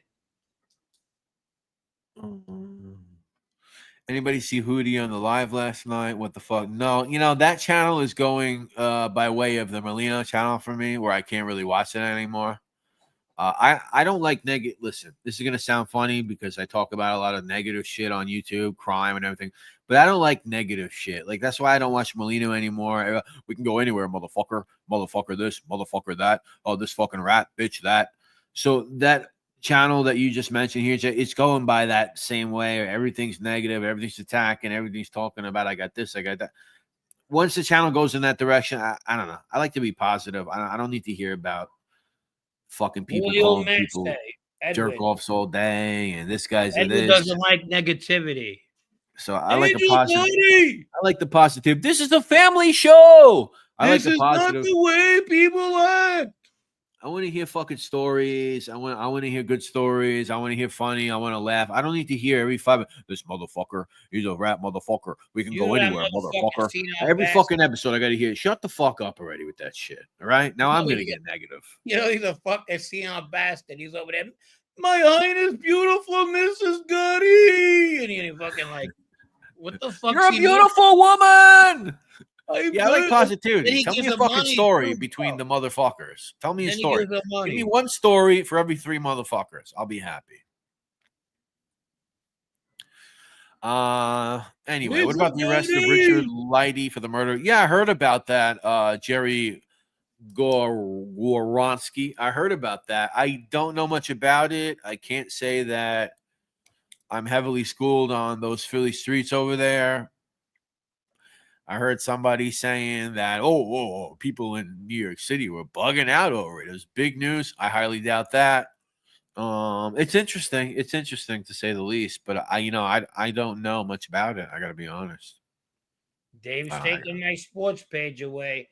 All right. Any solved cold case to me is very interesting. Okay, so Dave, also in 74, Hank Aaron broke Babe Ruth's home run record, and he had, which was 715. Yep, that was the record, right? What did he end up with? What did Hank Aaron end up with? All you baseball 755. Yeah, you're good. You're good. Yes. Who's third on the list? I know my baseball, motherfucker. 755. Who's third on the home run list? Yeah, so you have Hank Aaron, you have Babe Ruth. I don't know what Barry Bonds' figure was, but I don't really fucking include him. Doesn't Bonds have like 760 home runs or something like that? Did he pass the fucking 755? 750. Willie Mays had 6. Yeah, he's got 762. Yeah. Yeah, a good player, great player, one of the best I've ever seen. But that whole fucking steroid shit, just come on, man. Willie Mays 660, yes. You know, the guy doesn't get. Well, he's a great player, my favorite anyway. Of all time is Ken Griffey Jr. 630, I believe. Oh yeah, he's definitely one of my favorites. Yeah. No steroids over there either, huh? No, complete player, just a complete fucking player. If he didn't get hurt, those times he got hurt, he'd probably have, He's definitely one of my favorites. And for you soccer fans in 1974's World Cup, you had Germany hosted the World Cup. Germany wins. with the great Franz Beckenbauer. You know who Franz Beckenbauer was? I do not. He didn't make fucking popcorn, okay? Our own Beckenbauer, Franz Beckenbauer was a defensive player, one of the best ever. Until Maldini came along, but that's another show. Who wins the Super Bowl in '74? That I can't tell you. A Jets rival. Not no more, but fucking Miami Dolphins beat the Vikings in '74. Okay. That would be the last time they won. That would be the last time they won. Not the last time the Super Bowl they went, but Marino's first year. That was and the great Joe Montana prevailed again on that one. That was with Ray Finkel, right? Laces out, that whole thing. Yeah. Yeah. That was it, right? Ray Oakland Finkel beats the Dodgers in '74. DL, yes. Oakland beats the Dodgers in an all West Coast, first time West Coast World Series in the history of major leagues. Believe it or not, the first time that two West Coast teams played against each other. That was the third World Series for that great A's team. I got a Ken Griffey signed ball. That's good stuff. Yeah, I got a couple. Yeah, I got a Tom Seaver autograph photo, and I got some Wayne Gretzky signed stuff too. La Regina Patricia says the Muslim Northern African, but also Black African. Okay, so I guess that makes me a Black African as well. That's fine. Back to the baseball. That wasn't that three-peat in baseball wasn't done again until when? Who was the last team to three-peat after the A's? That's for baseball. Trivia. Yeah, baseball. The last ones to won 3 World Series in a row. What year did the A's do it?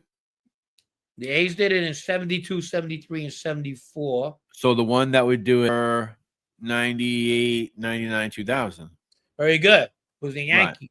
Right. And we haven't seen it since. Well, they were 96, Marlins 97, and then they won 98, 99, 2000, and then they lost to the Diamondbacks 2001.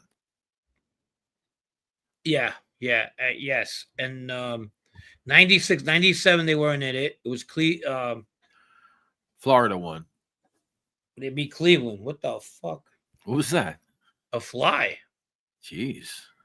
Fuck fly doing here. Fucking windows open. Frank Tarkenton for Super Bowls. 4 losses. Yeah, so did Jim Kelly. Didn't Jim Kelly get like 4 losses as well? They lost in 03 also. The Marlins won in 03 as well, I think. Yeah, but they didn't win 3 in a row.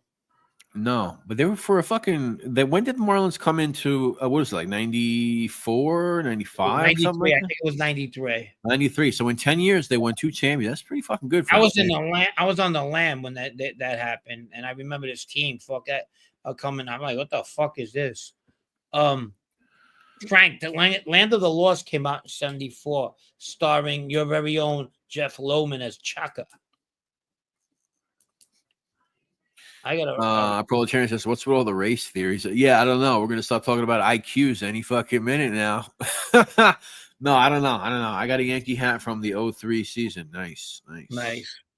But even after the A's win in 74, they go to 3 World Series, 3 of them, and they only win 1. That's in 88 against the Dodgers, another West Coast championship. 89 against San Francisco, that's the earthquake game. And then you got the Cincinnati where they get swept. But big, heavy-duty Cincinnati team that was underdog. They went there 3 times. But right after the ones in 72, 73, 74, you got the Reds that win 2 times in a row. 90, 91? Or 91, 92? 76 and 70. Oh, I'm talking about the 9. Didn't the Reds win with like Larkin and those guys? Yeah, 1990 with Paul O'Neill. And then you got the Yankees in 77 and 78. And 79, the Pittsburgh team, We Are Family. Dave Parker, remember? Willie Stargell. I can name that whole fucking team. That's how crazy I am. I'm silly like that.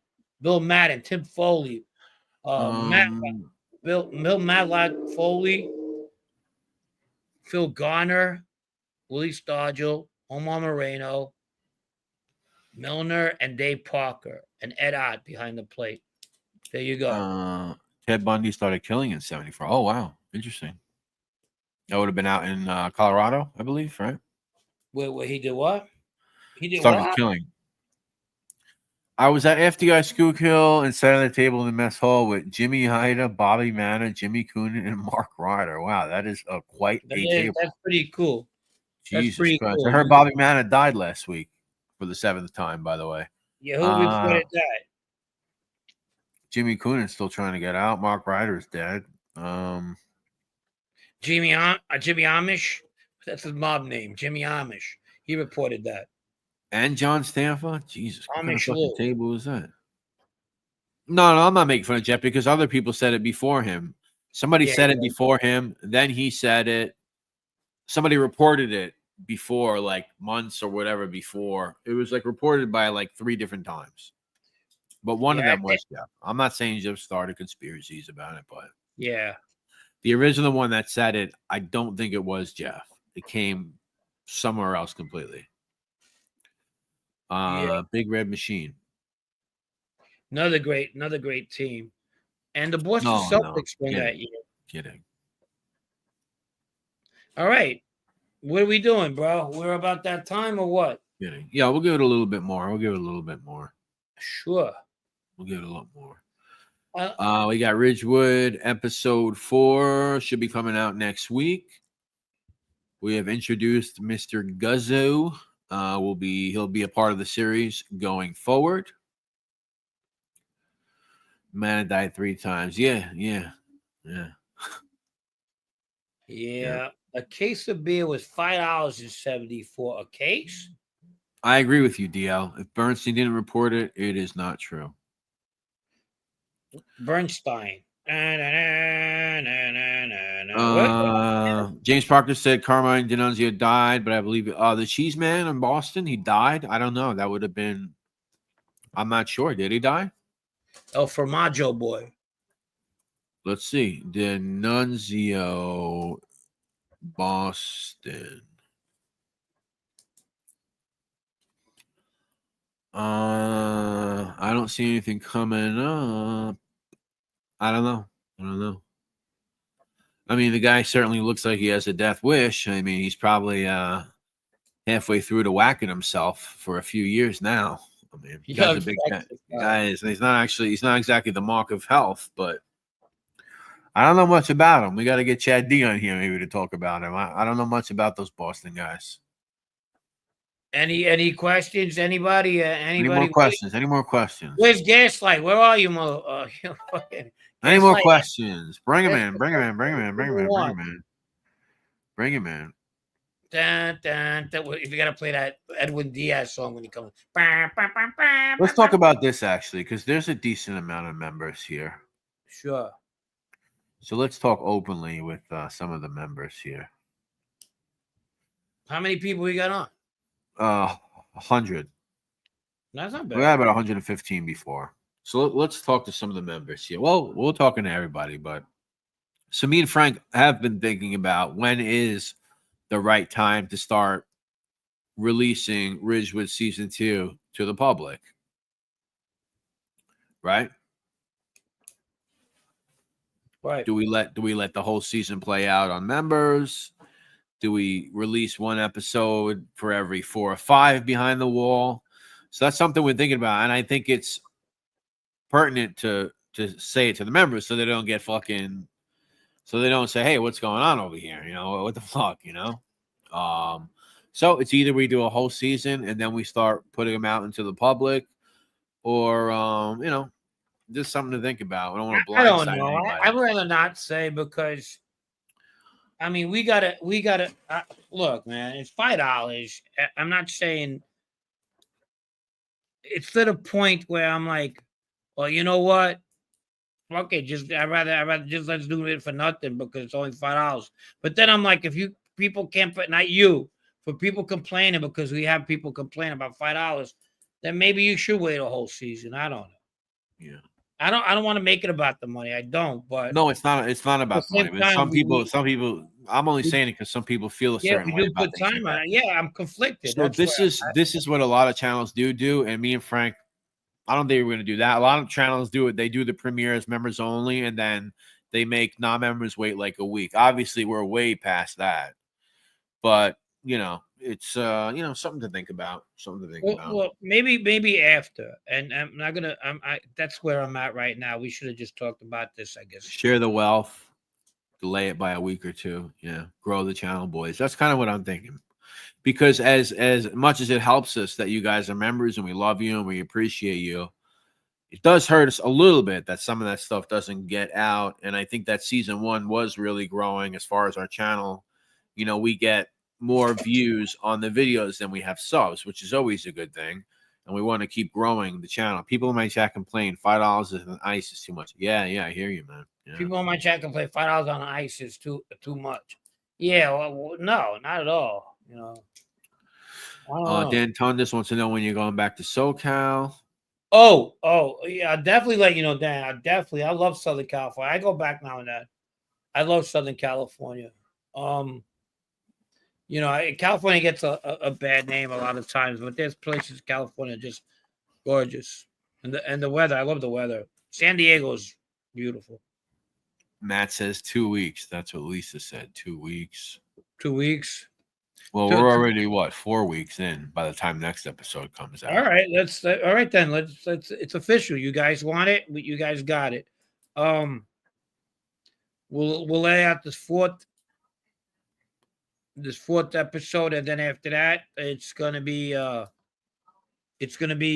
we'll lay out the other 2. I hope that's not what's keeping people like not wanting a car, just $5, but I mean, I get it. Okay, yeah. Suggested 6 weeks. 6 weeks after videos. Wow, 6 weeks. That's interesting. We're already weeks out. Already at 4, so I guess that it don't make close. Yeah, it's close. We're looking at probably 8 to 10 episodes for season 2. I think we're debating on that. It's probably going to be 8 to 10. First season was 8. But we'll see. We just wanted to run it out there, Oh, I'm around Ontario, San Bernardino area. That's where I usually go when I go down there. I'm around Chino Hills. Sometimes the Claremont area as well. That's LA County.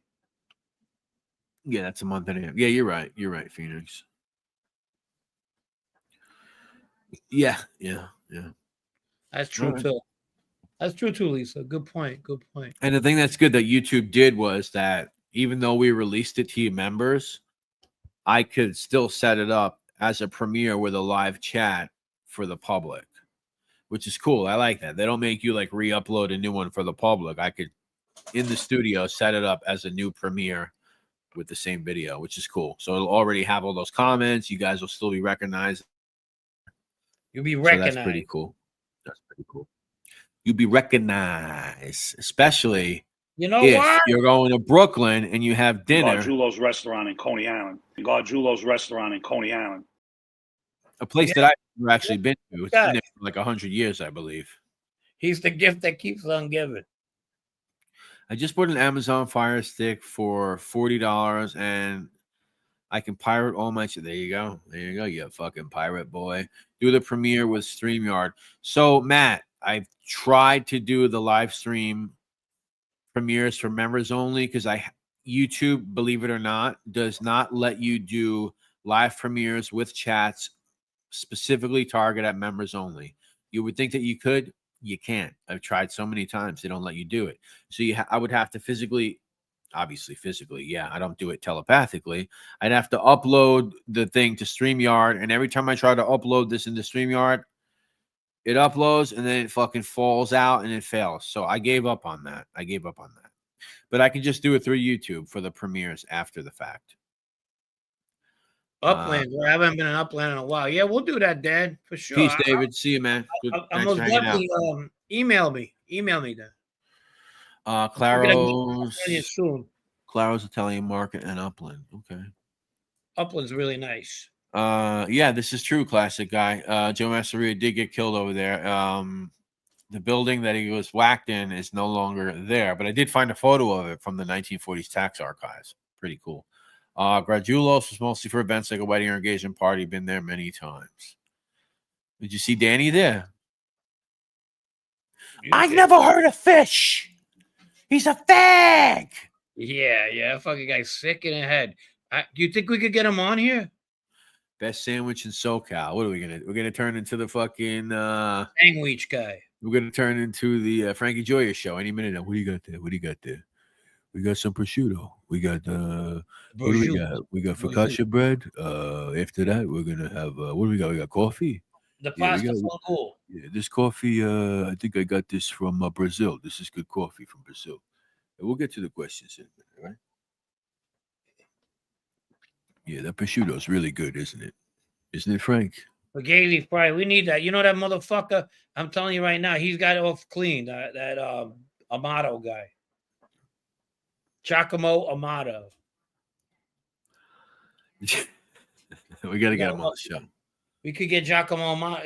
How can we get in touch with him? Facebook. That's where you get in touch with all the boomers. What do you think? Bellevue. I got a fan in Bellevue, Washington. Bellevue, Washington's very nice.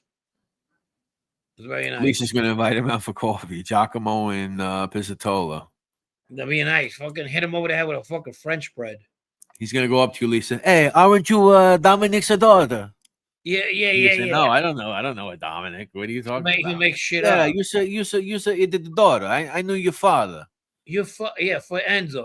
I don't think you knew my father. Yeah, I know your father. I know him. Tell him whose I am, okay? Whose I am.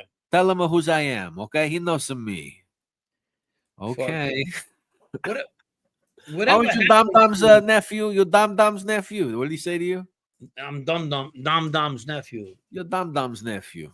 Yeah, maybe. Yeah. Fucking Enzo the Baker.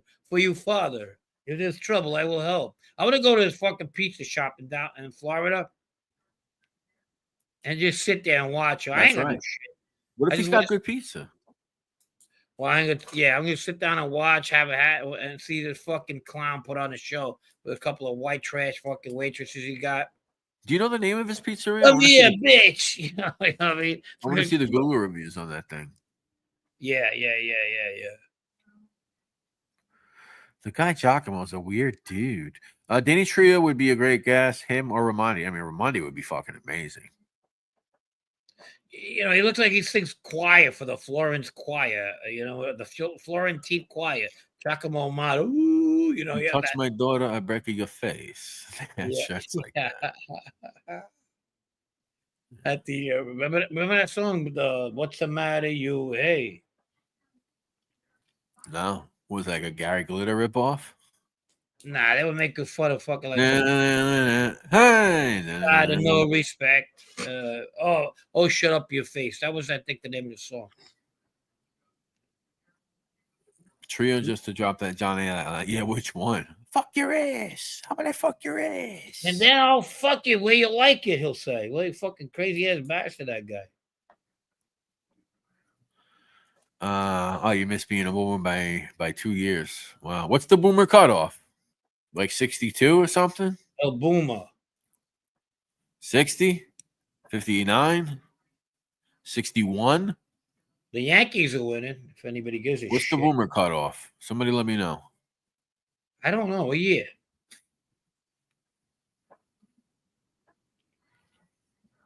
Look at the mesh they did to my boy. Anybody? All right, what's going on? Lou Monty saying, what's your name? Boomers rock. 60? 60 is the cutoff? Joe Monty, not Louis Monty. It was Joe Monty. 66 is the cutoff that late? I don't know about that. Wow, fucking Pirates beat the Dodgers. You know work or you know eat? Unbelievable. All right, ladies and gentlemen. I think we're getting towards the end here. 1 hour and 54 minutes and 25 seconds in. I think we're getting to the end. Monty was the guy. sings Lazy Mary. Joe Monte was different guy. Shut up in your face, you say. Thank you, Andrew. Appreciate you, buddy. Thank you, Matt. Flat two. Thank you for coming out. And this was fun, fucking give us something to do. 1964 cutoff for a boom. I thought that's 74 did not really do good today. I don't know. A lot of people didn't like 1974. But what you guys want, we do here. That 52. I thought it was good. We don't usually do the Wednesdays. I mean, we had like 115 or 20 people in here at one point. Yeah, we won't be here next Wednesday. You will get the. We did 86, Matt. We did. 86 was the Howard Beach case. We had done that. Yeah, that's a good question, Mark. I don't know what happened to Raimondi. Somebody spotted him in Brooklyn months back in a car. Somebody put up a video. I don't know what happened to him. Some people were saying he was dead. That's not true. There was Christopher, who we mentioned the other day. He went out with that girl who was in the car in that 80. They went out for a while. The girl I went to school with, who was in the car in that Howard Beach case. Oh, was that right? Yeah.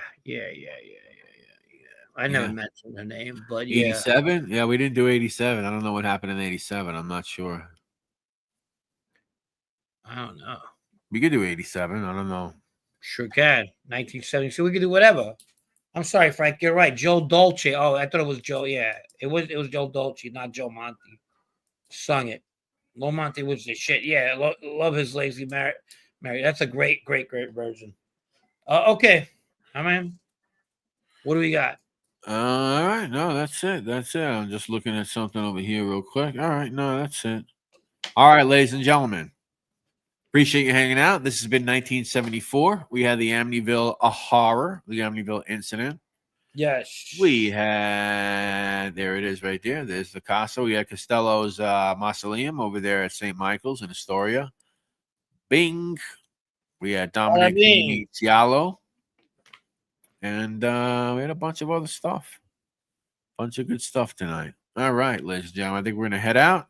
Appreciate everybody hanging out. Lisa Pizzatola, the great Roro, Sister, Joe Root, Frank. Real quick, do you think Gene will ever show up in Philadelphia? I don't want to bait it. I don't want to say he wouldn't. It's not smart. I mean, would you go into a crowd of people? Would he confront Joe? If he knew Joe, he would. If Joe was alone or Joe was with somebody else. But is he gonna? I don't think I wouldn't go looking for somebody that's hanging out with 20 of his friends. I mean, that's the way I see it. Yeah. Thank you, Scott. Thank you, Phoenix. Thank you, La Regina Patrizia. Thank you, Joe Root, Dan Tundis, Happy Jack McKenna, Amazanga, Roro, Matt, everybody. Thank you, Proletarian, if you're still here, Scott H. Thanks, everybody, for hanging out. We will see you all very soon. Obviously, we'll see you Monday night. Next week, also, you're going to get Ridgewood. Part 4. Season 2, Episode 4. That is going to come out. I'm working on something for NYC Crime Spot. It's taking me a while. I'm going to put that out. It's one of my narration stories, not a walk and talk, but I will get a walk and talk in pretty soon. Yeah. Everybody, thank you, DL Crumbum. Have a good day. Hey, do you have a Crumbum, or is that for Mondays only? That's Mondays. All right, that's Monday. So no Crumbum today. No. Who you should go see? How many cheesesteaks? All right, guys. You guys have a good night. We'll see you all real soon. Hootie and the Jets. Dual Sicilian. Guys.